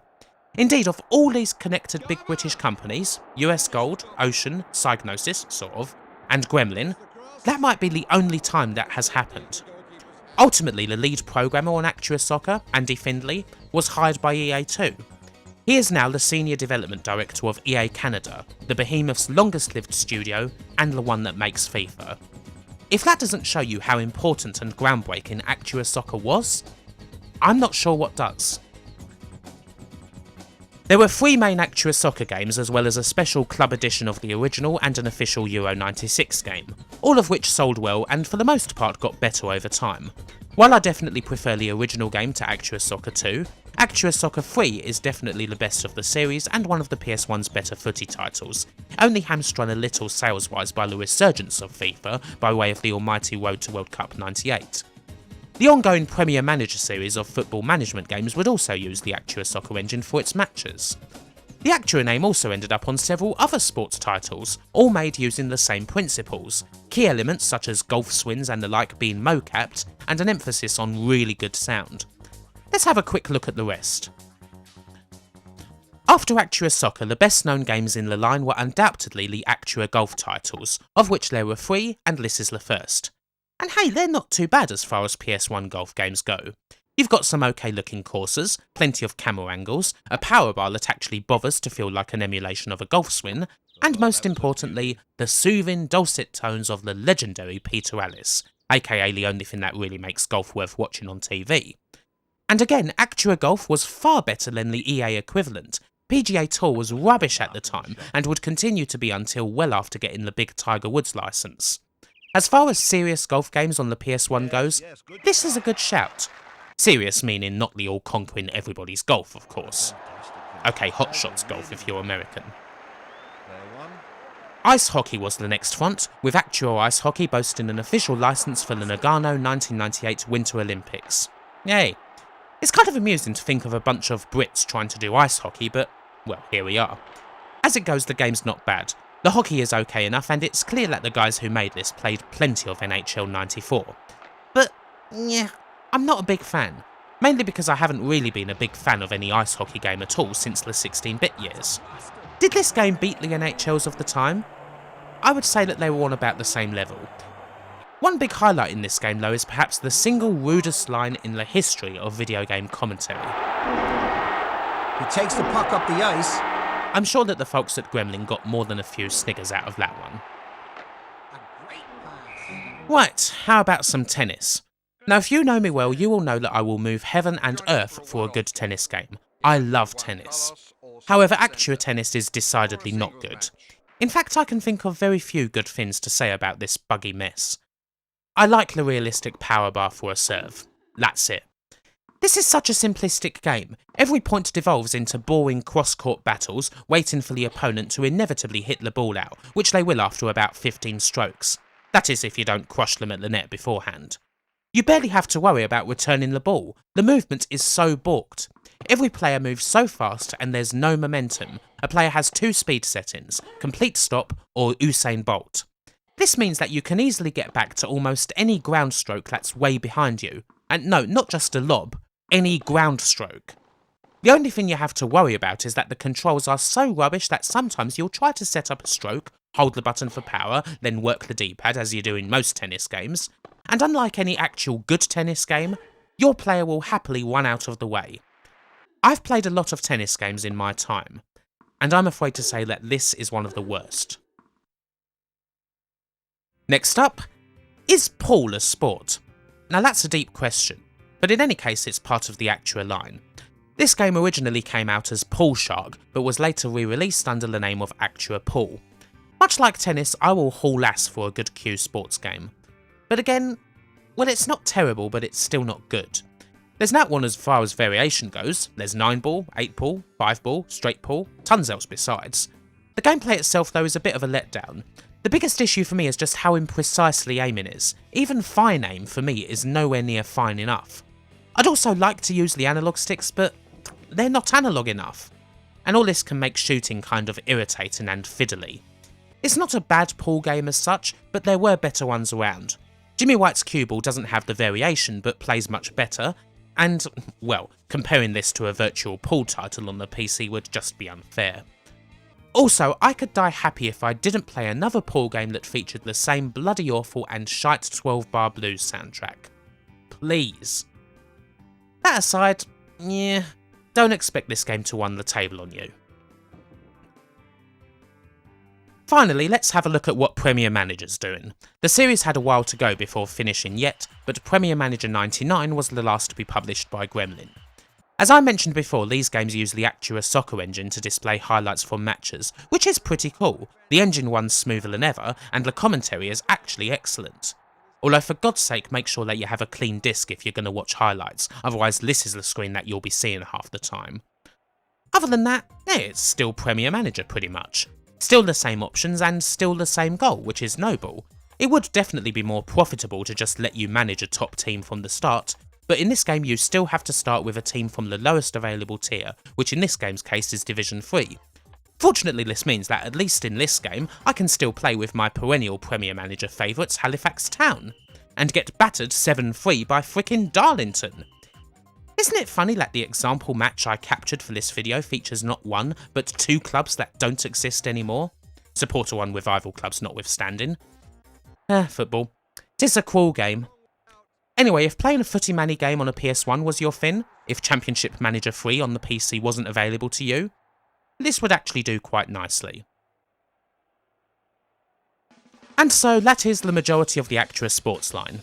And yeah, it's actually not that bad. They're not all great games in the slightest, but I can only find one full-blooded stinker amongst them, and most of them were pretty good for the time. As far as PS1 sports games go, they're actually quite consistent.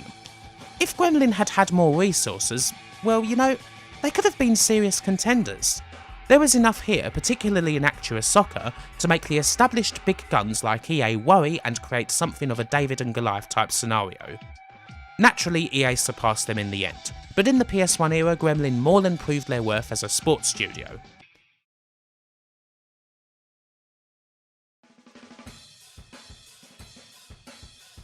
One thing is certain, of all the existing UK software houses, no one adapted to the 32-bit era quite like Psygnosis.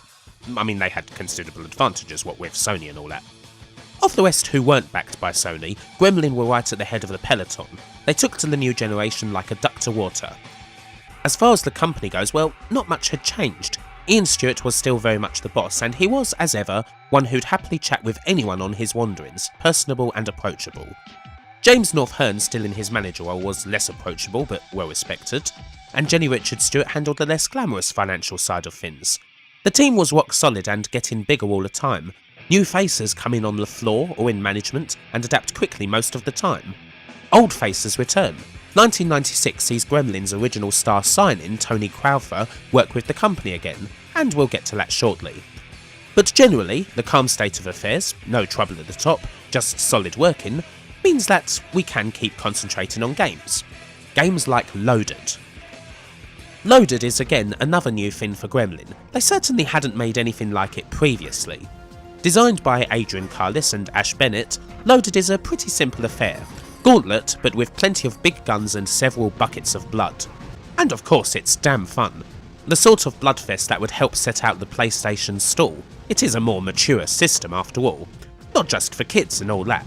The grimy look and pumping soundtrack, a combination of Gremlin stalwarts Neil Biggin and Pat Phelan alongside the band Pop Will Eat Itself, have also helped to make Loaded a pretty well remembered title, one that's fun to knock about with for a half hour here and there, doing a level or two.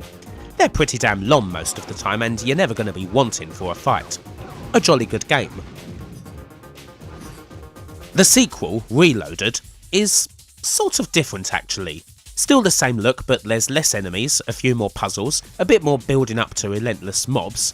It does seem though that the guys behind Loaded felt like Reloaded lost the focus a bit, that it lacked Loaded's Panic Room Arena style energy and focus. Meh. I like it as much as the first game and I appreciate its differences, although I do see where they're coming from. The sequel made a few waves, but not to the level of the first game, and indeed there hasn't been a pipsqueak heard out of Loaded since. There were plans for a third game, Fully Loaded, but they were pretty quickly cancelled. Although once again the franchise hadn't lasted, it had still made a big splash, one of those games that so many people just know. Tony Crowther returns with a rather interesting first-person 3D engine in tow. Of course, the obvious thing to do with this would be to make one of those first-person shooters that everyone's been going mad for since the arrival of Doom. However, Gremlin have something a little different in mind. And so, Crowther's True 3D engine gets used on two first-person adventure shooter hybrids, Realms of the Haunting and Normality. Normality, written by Adrian Carlos, is the first of them, released in the middle of 1996.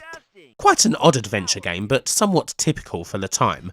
You are a weird person in a world full of normies, the normies don't like you, and so it's up to you to break out of your prison and see just what's going on and why the world is so shit. It kind of feels like you're one-of-the-mill, pretty good 90s MTV cartoon. It's not bad, I mean it can be a bit annoying at times, but generally a good game. And there's lots of interesting facts here. When the game was released in America, Interplay commissioned a new voice cast that would appeal more to the American market. In this version, the player character is voiced by Corey Feldman. And the game also features a small appearance by, yep, Bad Influence co-host Violet Berlin. You can even see her here, taking part in the game's development for a segment on Bad Influence. Normality has the odd setting and is somewhat unique for an adventure game, even if the design can be frustrating. The second game, Realms of the Haunting, is much more traditional, a big old haunted mansion, at least at first. It is much more than a simple ghost story. This was the big one, with live video and everything, the most expensive game that Gremlin had made to this point. And it actually worked. Much as I get a crude kick out of Normality's 90s etude, Realms of the Haunting is by far the better game, and it was a big critical hit to boot. Even the lengthy intro doesn't get tiresome, the movement is smooth, puzzles are quite logical, controls and inventory are a big improvement on Normality. It's one of those games where you always feel something deeper lurking within, and it just about always manages to stay interesting. It's a huge game, mind you, spread out over 4 CDs, with many hours of gameplay packed inside. This was one of several adventure games to make an impact beyond those made by the big two of LucasArts and Sierra, and it shows that the first-person perspective absolutely works for a game like this. Even the combat isn't awful, and how rare is that in an adventure game? If you wish to play either of these games now, then they are both available on GOG.com. And so Gremlin's upward momentum continues. We're in 1997 and they're looking to properly expand. In this day and age, what now constitutes a star signing isn't so much employing a single coder, but buying a company. And for Gremlin, that company is DMA Design, who they purchased for £4.2 million. All the people who made said studio what it was are still there. David Jones, Gremlin's new creative director, Mike Daly, Gary Penn, Steve Hammond. It certainly looks to be beneficial. DMA themselves were in a bit of trouble at the time, and Gremlin were always looking for talent. Of course, it could have been crazy beneficial if the dice had fallen another way, but we'll get to that. Gremlin also buy Imagitech, the company previously founded by James North Hearn, and move it to Leeds. The studio would become known, imaginatively enough, as Gremlin Leeds. There is a big reason for this expansion, of course, which we will clear up in the next chapter. For now, there's still time to look at games while the sun is shining, so here's some more of that. First up is 1996's Fragile Allegiance, a game by Graham Innes. Indeed, this is the third game in a series of space building and excavation games that also includes 1991's Utopia and 1994's K240. This for me is easily the best of the trilogy. It combines the sandbox-style fun of Utopia with the complexity of K240, but also with a much easier to understand and faster interface, plus really snazzy graphics for the era. It's not a game I'm able to go into full detail about in a video like this, but suffice it to say that there's a lot more than what I'm showing. Unsteady relations with other alien races, combat, buying improvements, dealing with your council. There's a lot here. If you like the thought of colonising asteroids and mining them for all that they're worth, then this could be a game for you. And it's available on GOG.com to boot. A bit of a hidden gem. It isn't all good though. We have to talk about Men in Black. It had been a while since Gremlin had had a movie licence, and getting to publish a game for such a big movie should have been a good thing. I mean, it sold well, but the game is basically every single thing that can go on with early 3D gaming. Artless copying of Resident Evil's Dutch angles? Check. Horrible Resi-esque slow tank controls? Check. Dark, unappealing graphics? Check. Unbelievably bad gun combat? Check. Even worse, borderline unplayable hand-to-hand combat? Check. Shocking voice acting? Check. Ugh. This whole thing is a disaster beyond belief. Someone wanted to make a Resi-style game, clearly, but it just went totally off the rails. My prevailing memory of this game is queuing up at Electronics Boutique one time and the family in front buying a copy of this for their kid. The guy at the till must have confirmed their purchase and explained EB's return policy to them about 20 times. It was worse than Chris Tarrant on Who Wants to Be a Millionaire. Because, well, he knew what that poor kid had in store for him. Sadly, the family were not able to read between the lines. What an absolute shitfest. Miserable excuse for a licensed game. This is actually worse than Masters of the Universe. Sure, they only published it, and even then only in the UK, but still, dear lord, it's bad. Of course, there would be plenty more racing games. Fatal Racing, otherwise known as Whiplash in the States, is a PC-only affair that deals with stunt tracks. And it's a weird one. It's one of the few times where I've actually preferred using the split screen mode to racing and just having a dummy car sitting on the start-finish line, because the regular view is just too freaking busy. And now I'm usually fine with early 3D games, they're my bread and butter in many ways. But I have to say that this one actually gave me something akin to motion sickness. Something about the way the track moved just made me a bit sick. I think it must have been good back in the day. It was certainly another game that would sell a fair few 3D accelerator cards, but yeah, it's sadly a bit unplayable now. Also on the racing front, we have Motorhead, published by Gremlin, developed by Digital Illusion CE. Hopes should be pretty high. It's a difficult arcade racer, a touch more conservative than Wipeout, but they have a similar feel. It's only okay to be honest. The controls are alright and I like the option to have a race at 50 frames at the expense of having less opponents on the tracks. But some of the track design can just go to hell, honestly. Like, who does that? Jesus. It's not a bad game, but one of DICE's weaker efforts in truth. There is also this little 3D thing, N2O Nitrous Oxide. This is a very cool and 90s game, complete with a soundtrack by the Crystal Method. It is also distinctive by being one of the few games that spins off from Tempest that isn't coded by Jeff Minter. Instead, it's a game by Tony Crowther. It is pretty alright and definitely something to go for if you like Tempest and Tempest-influenced games in general. It has that psychedelic edge about it and, hey, all credit for a nice 50 FPS game on the PS1. So at the time that Gremlin bought DMA, the Scottish coders were pretty heavy into their next big project, Body Harvest for the N64. This game had already had a pretty long history, having been developed since 1994 at the behest of Nintendo themselves. They'd touted DMA as one of their dream team of N64 developers, with Body Harvest intended to be a big title at the N64's launch, or at the very least near launch. Of course, this didn't happen. To sum up the relationship between Nintendo and DMA, well, DMA worked on the game for 2 years and then presented it to Ninty. It was in the main a fast-paced 3D action game where you blast a lot of bugs. However, Nintendo didn't like it and didn't think it was true to DMA's original design document. They made plans for DMA to redevelop the game as, of all things, an RPG, in order for the N64 to, well, have one at least. No RPGs was the reason why the Big N was taking a battering in their homeland, and they desperately wanted something to plug a hole. Zelda 64, the closest thing to one, at least a good one, was still a ways away. A Body Harvest RPG wasn't exactly what DMA wanted, but they cautiously agreed to it.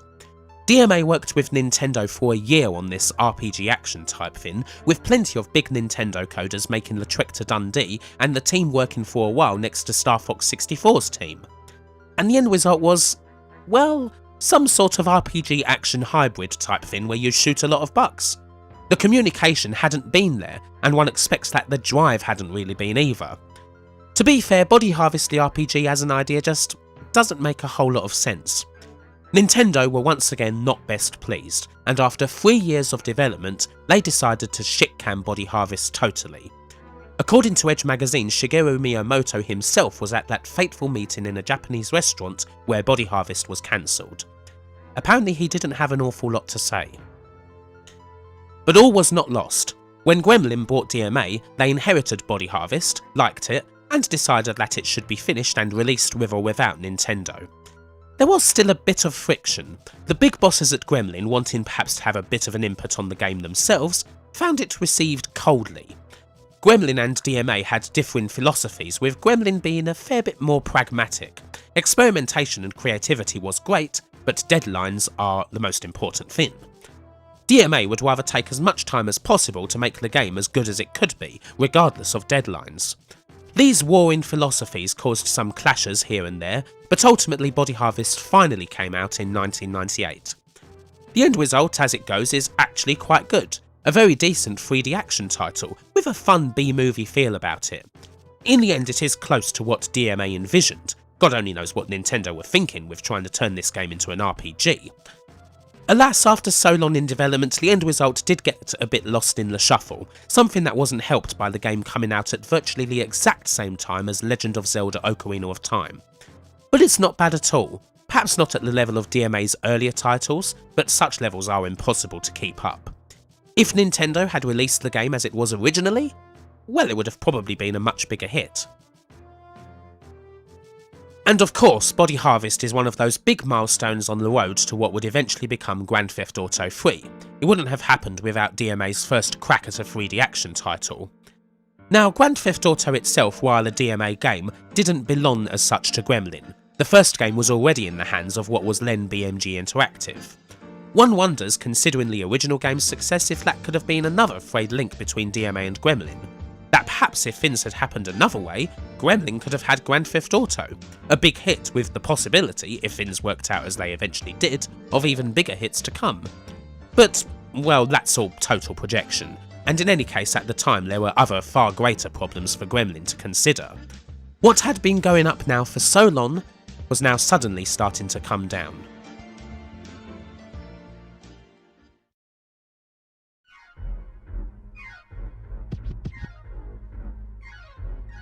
Now, floating on the stock market seemed like a good idea at the time for Gremlin. The company were bigger than ever, with 300 employees and profits of £3 million a year.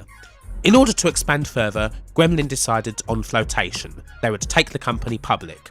This was something that not a lot of games companies had done up to that point.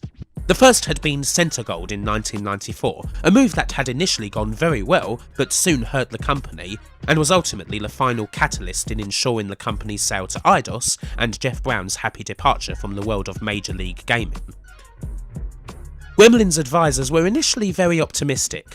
They encouraged the acquisitions of the likes of DMA, saying that it would help out with their stock price. They assured Ian and Jenny that Gremlin would be valued at between £60 and £70 million, with £45 million as the bottom end. In the end, come the day that they went public, 18th of July 1997, Gremlin were valued at £29.8 million, well below the point where it would have been worth it, leaving Ian and Jenny rather dumbfounded. For a start, the advice that they'd gotten was poor. The acquisitions they'd made didn't help with flotation. If anything, they hurt Gremlin's value, giving buyers the impression that this company was expanding way too quickly and potentially above their means. Secondly, well, the understanding wasn't there as such. The city didn't really get games. It had perhaps been seen as something with potential when Centregold did it, but then that failed in the end, which might have made people somewhat cagey. And you know, the landscape of games had changed since then. Those conservative starched collar city types might well have been a bit perturbed at seeing games like Loaded. What does investing in such things say for our image? Flotation was a risk for all creative companies at the time, not just video games, due to a poor understanding on the city's end. And in Gremlin's case, well, they got burned pretty badly. In the end, Ian and Jenny, having spent £1 million of their money to go public, only had 51% of the company now. They'd only raised $8 million of capital, and they still had to actually pay the money to buy DMA after the flotation. So it was not a good return, and it would mark the beginning of the end for Gremlin. Initially though, business is still going well. Gremlin are still making money, turning over £27 million and banking over $4 million by July of 1998. And we do have more solid games to come. Adrian Carlos was about to get behind another critically acclaimed title. Indeed, in some areas probably one of Gremlin's best remembered games. Hard War. A big Elite-style space trading game with all the big battles, live actors and interaction with a planet you would expect. Development for the game was very long and very troubled mind. Software Refinery, the developers and Carlos himself ultimately kind of slowed down on the whole thing. Ultimately though, the game was finished by Gremlin's QA department run by Carl Cavers. Hard War places you slap bang on the moon of Titan and pretty much allows you to do as you see fit. No matter what, the end game is that you escape from this moon. As far as space worlds go, it is pretty dilapidated. It once was an important trading post, but the money's no longer there and the corporations have backed out, meaning nobody can actually leave. As such, the world of Titan is a somewhat lawless place and suitably grimy. And as for you? Well, you can make money however you see fit. You can of course be a responsible and perfectly above board trader. Or you can be a scavenger, looking for wreckage and finding cargo to trade that way. Or you can be a full-on space pirate, blasting at every ship you see and drawing the ire of the police and the factions on Titan. It's a very open game, and while we're not jumping from planet to planet a la Elite, you can go into just about every building you see and see what they have to say. You can also buy up docks, allowing you to have multiple ships or moths at your disposal. And every so often you'll get a bit of FMV to move plot things forward. Here's one featuring Aid Carlos. And here's another featuring none other than former host of GMTV and current host of Tipping Points, Ben Shepherd. How's about that, huh? On the whole, Hard War is pretty good. It's one of the most in-depth games that Gremlin ever released, right up there with Fragile Allegiance. Again, the sheer amount of things you can do in Hard War cannot possibly be shown here, and you'll find very few similar games that can match its detail. Still, it does feel a bit too much sometimes, that the game could have done with just that little bit extra polish to really be brilliant. As I said, development was pretty lengthy and troubled at points. It was marketed pretty hard, with Gremlin recruiting 2 other big Sheffield-based creative hubs to boost the game. One was Designers Republic, the same marketing agency who marketed Wipeout for Psygnosis, and the other was the ultra-cool IDM label Warp Records, who supplied the soundtrack to the game. It was hoped that these things would give the game a boost, but alas, it was a money loser in the end. Hard War was in development for too long, and it was one of the last games of its kind for quite some time. But it is good enough to have a following, one that still exists, one that also includes Ian Martin, one of the lead designers of the project, who did a bit more work on the game that makes it a bit easier to run on modern systems. It's not perfect by any means, but it's very much alright. Still, what this game really needs is a release on GOG or something like that. Now that the space trading genre is back in vogue, it's crying out for it. This is a definite PC hidden gem, and if it could just get that release to make it run brilliantly on modern systems, it could well find a good sized audience this time around. And then there's Soulbringer, one of Gremlin's only dalliances with a full-blooded RPG. Some may possibly know it as a game that frequently appeared as a pair with Black Isle's legendary Planescape Torment, mainly because at the time Gremlin had a partnership with Interplay, who published games like Liss, Normality and Hard War in the States. Of course, this game is much less famous than Planescape Torment. Much like Hard War, Soulbringer spent quite a long and fraught time in development. RPGs were certainly a bit of a challenge for Gremlin. And alas, in the end it falls down. I find it rather awkward, especially when trying to fight people or navigate the rather irritating interface. Even movement is somewhat annoying. It didn't help the game that it came out in a glorious period for RPGs on the PC, with ludicrous competition on all sides. Look, there's the aforementioned Planescape Torment. There's Fallout 2. There's Diablo 2. And if you want the fantasy RPG that Soulbrinner's trying to offer, oh look, there's Baldur's Gate 2. Alas, in a fairly small yet vicious market filled with sequels such as this, Soulbrinner couldn't hope to compete. It was panned and almost immediately forgotten. Still, it is available on GOG if you wish to try it for yourself. Personally, I would give it a miss. As we reach the end of 1998, the effects of Gremlin's bad flotation really begin to take hold. After several good years in a row, 1998 had on the whole been a disappointment. Games like Hard War, Soulbrinner, and the upcoming Hogs of War had spent a long amount of time in development and had cost a lot of money.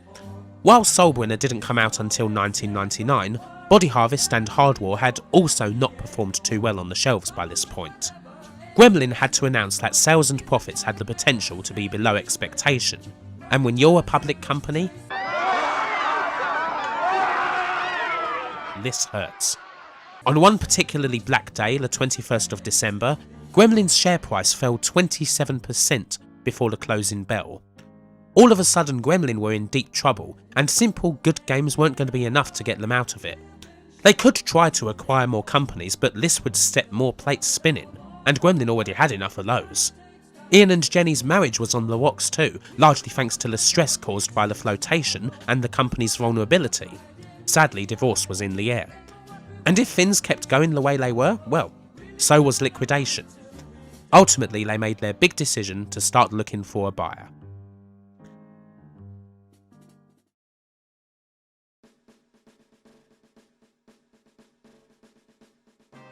And at the same time this was happening, another company, just over the English Channel, were looking to expand.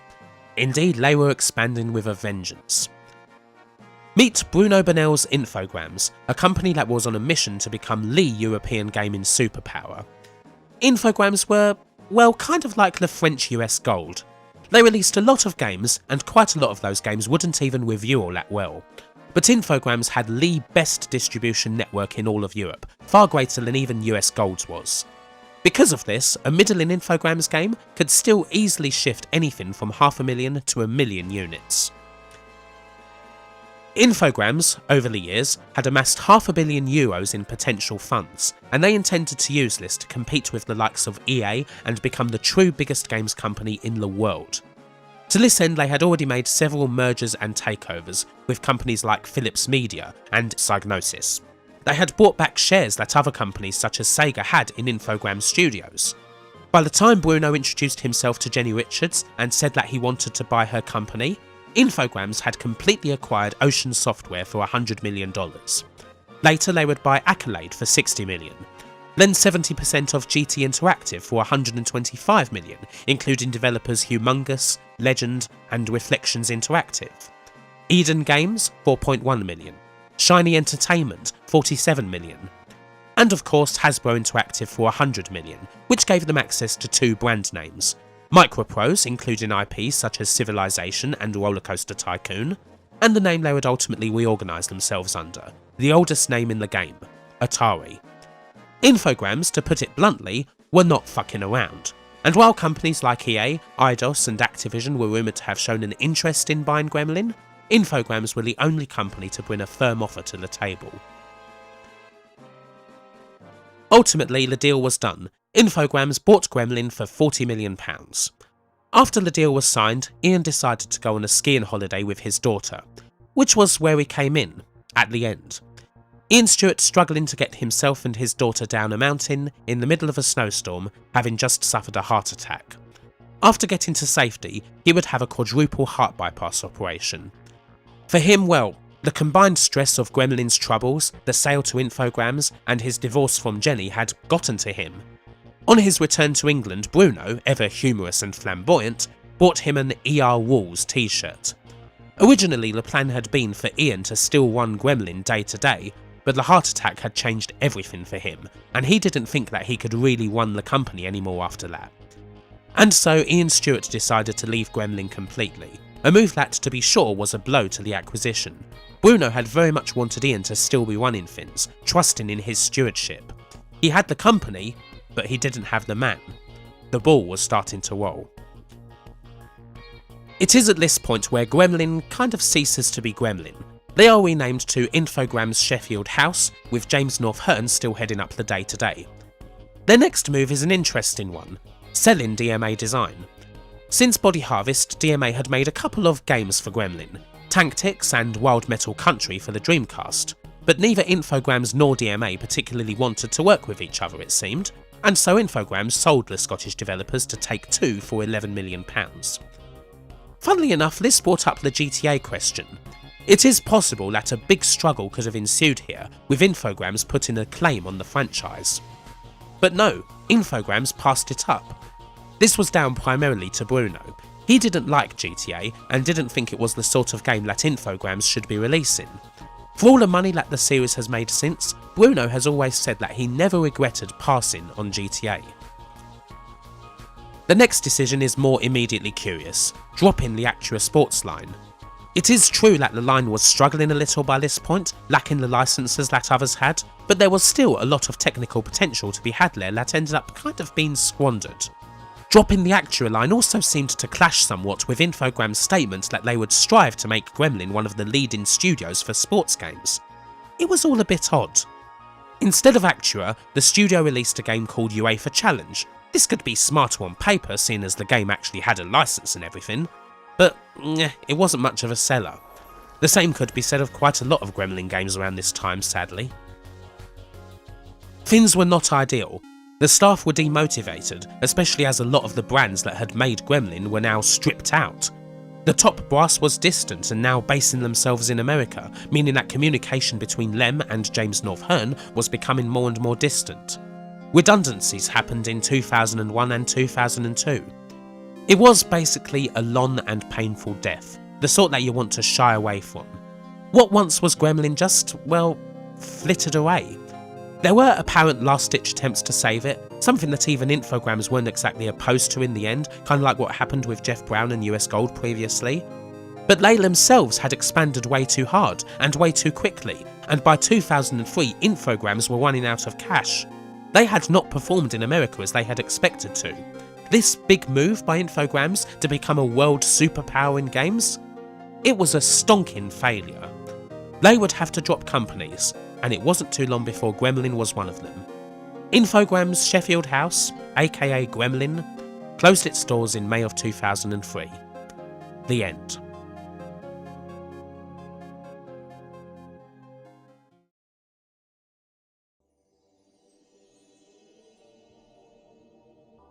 Or not quite yet. There are a few more titles to cover from Gremlin's final years. It would be silly to not have a quick look at them. First up, here's Gakido Urban Fighters from 2000. This might not necessarily fit as it's not developed by Gremlin and came after the acquisition, but one fancies that if the acquisition hadn't happened, Gremlin would have published it anyway.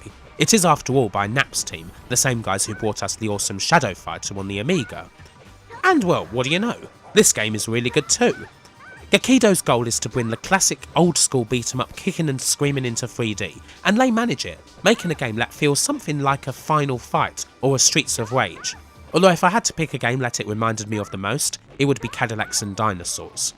There's a lot of combos, a rage mode, the ability to pick up dead enemies and chuck them at other enemies, and a lot of big trash mobs and bosses. It's really good, and it's a game that not many people talk about at all. Definitely worth playing, and it makes me wish that Nap's team, who are actually still around doing mobile games and the like, made more console games than they seem to have ended up doing. Superman Shadow of Apocalypse from 2002 is, well, yay, another licensed game. And it's a Superman game, so expectations are immediately very low. As it is, some things about it are alright, the animation in the cutscenes is fine, and so are the graphics in general. Gameplay wise it's okay. Superman at least feels like Superman in that you're not limited in where you can go, you can fly around everywhere, use all the superpowers and all that other good stuff. Any interior bits or bits where you have to find enemies with X-ray vision, however, can just go away completely. It isn't bad for a Superman game, but the main thing I take from it is that I wish I was playing Spider-Man 2 instead, because that game is just so much better. And then there's Micro Machines from 2003. Somewhere along the line, this franchise, one that really brought Codemasters to prominence in the 90s, fell into Infogrames' hands. Gremlins' update of the formula is pretty faithful. New graphics aside, it is still very much the same game, with the same sort of miniaturised tracks. If you're a fan of the old Micro Machines games, I dare say that you'll like this, as it does play largely the same, just with a few little additions like weapons, and even then those are cute things like retractable boxing gloves and frying pans. I've never been a huge fan of these games, but I can appreciate it. Micro Machines also has the honour of being the final title that Gremlin, or rather Infogrames Sheffield House, released before they were closed down. Right, hopefully I've saved the best till last. In 2000, Gremlin, or again Infogrames Sheffield House, old habits die hard, released the almighty Hogs of War. An idea that was sparked not just by games like Worms and Lemmings, but also from Ian Stewart watching Babe and thinking, hey, why don't we make a game with pigs in it? Designed by Adrian Carlos and lead coded by Jacob Hapgood, Hogs of War is commonly seen as the last true Gremlin game, as well as one of their last successful titles, selling 100,000 copies and retaining a cult following. It took a long time to get there. The game was in development for 3 years, with various switches in engine and design along the way. Once it was going to use the Actua Golf engine, only for the team to eventually build an engine for it from scratch. Once it was going to use motion capture for the pigs, only for that to be binned because it was impossible to just make it look good. It was certainly possible that Infogrames, on acquiring Gremlin, could have just binned the whole thing. But they were quickly convinced, thanks to the multiplayer part of it, that the game was worth finishing. And when the final game did arrive, well, it was a doozy. Hogs of War is quite like Worms, only in 3D, which as it turns out changes everything. It certainly does a much better job in 3D than Worms ever did. It takes a little time to get used to the trajectory of bazookas and grenades, and you really should at least do boot camp before drifting into randomly generated multiplayer madness. But everything about it makes sense. There's a lot of extra targeting options and a lot of satisfaction. It's great to skip a grenade across a river, slide it up a hill, and then detonate it right on an enemy's head. There's vehicles, shelters, pickups, special weapons, everything that you would expect from this sort of game, only with pigs. The graphics are also pretty fine for PS1. These little piggies have a lot of charm about them, and the animation is fantastic. The whole thing takes on a strange and surreal World War I aesthetic, with our Suiform pals being trained up quick sharp for war, all jolly hockey sticks and so forth, and naturally plenty of stereotypes. Of course, there is one big thing that ups the presentation to 11, a glorious addition that makes the game go from really good to truly great. Late on in development, Gremlin decided to get someone in to do all the voices, someone which would just happen to be Rick Mail, voicing everything, all the pigs, all the noises, all the commentary, and the crazed major who's marching you off to Porkchopville. Needless to say, he does a pretty amazing job at it, making Hogs of War a genuinely funny game. Although, well, you shouldn't expect much less really. Apparently his outtakes from the game are still sitting somewhere, waiting to be found. So, to sum up, it's an excellent turn-based strategy game, a 3D implementation of Worms that said series never came close to achieving. It's as good a multiplayer game as Worms, it's got a brilliant aesthetic, it's got water-skipping grenades, and it's got Rick Bloody Mail. If you've never played Hogs of War, you need to. Literally the only negative I can think about for this game is the really lengthy loading times, and that's a bit of a nitpick as far as I'm concerned. As one of the absolute best 3D PS1 games around, it has retained its value somewhat. It'll cost you at least £20, more for a complete copy. But yes, it is utterly worth it. Take one thing from Lee's videos, if nothing else. Play Hogs of War. Yeah, I think that about covers it. So Gremlin itself may have closed up, but their spirit very much lives on. Only a few days after Gremlin's demise, Carl Cavers, James North Hearn and a team of several ex-Gremlins set up a new Sheffield studio, Sumo Digital. Gradually Sumo have been on their own wise. They initially got their name for creating largely very good versions of games, usually on handhelds, but if anything they really broke through thanks to their work with Sega, starting with the home version of Outrun 2 for Xbox, quickly followed by Outrun 2006. They really did magic with the Sonic and Sega All-Stars Racing games, with Sonic and All-Stars Racing Transformed in particular being a classic of the genre. Currently they're doing additional work on Crackdown 3, and are heading up the long-in-development sequel to Dead Island. 270 people work for them. Needless to say, Sumo are doing very well, one of the biggest independent studios in the UK gaming industry, and plenty other former Gremlin names, from Pete Harrop to Tony Crowther, have plied their trade there. After leaving the fold, Ian Stewart founded Zoo Media Communications, and from there Zoo Digital, through which he would release plenty of Gremlin's older games after buying the rights back from Atari in 2003. Later he would found another company called UrbanScan, who also release old Gremlin titles and license out their brands. You may occasionally find a newer Premier Manager or even Actua soccer game out there thanks to this. He currently works a great deal with Sheffield Hallam University, where a lot of Gremlin's older characters live on. The likes of Zool and Monty Mole are often used in programming competitions, which usually form a part of the university's yearly Games Britannia festival. Hallam University's games design course is renowned the world over, and is headed up by another ex-Gremlin, Jacob Hapgood. Jenny Richards has since 2014 been the CEO of Women in Games. James Northhern heads up Foundation 9. You can find ex-Gremlins of any size just about anywhere really, usually doing pretty good things and very much keeping the spirit alive. The Gremlin legacy on the whole is a pretty incredible one, not just for great games but for how they worked as a company.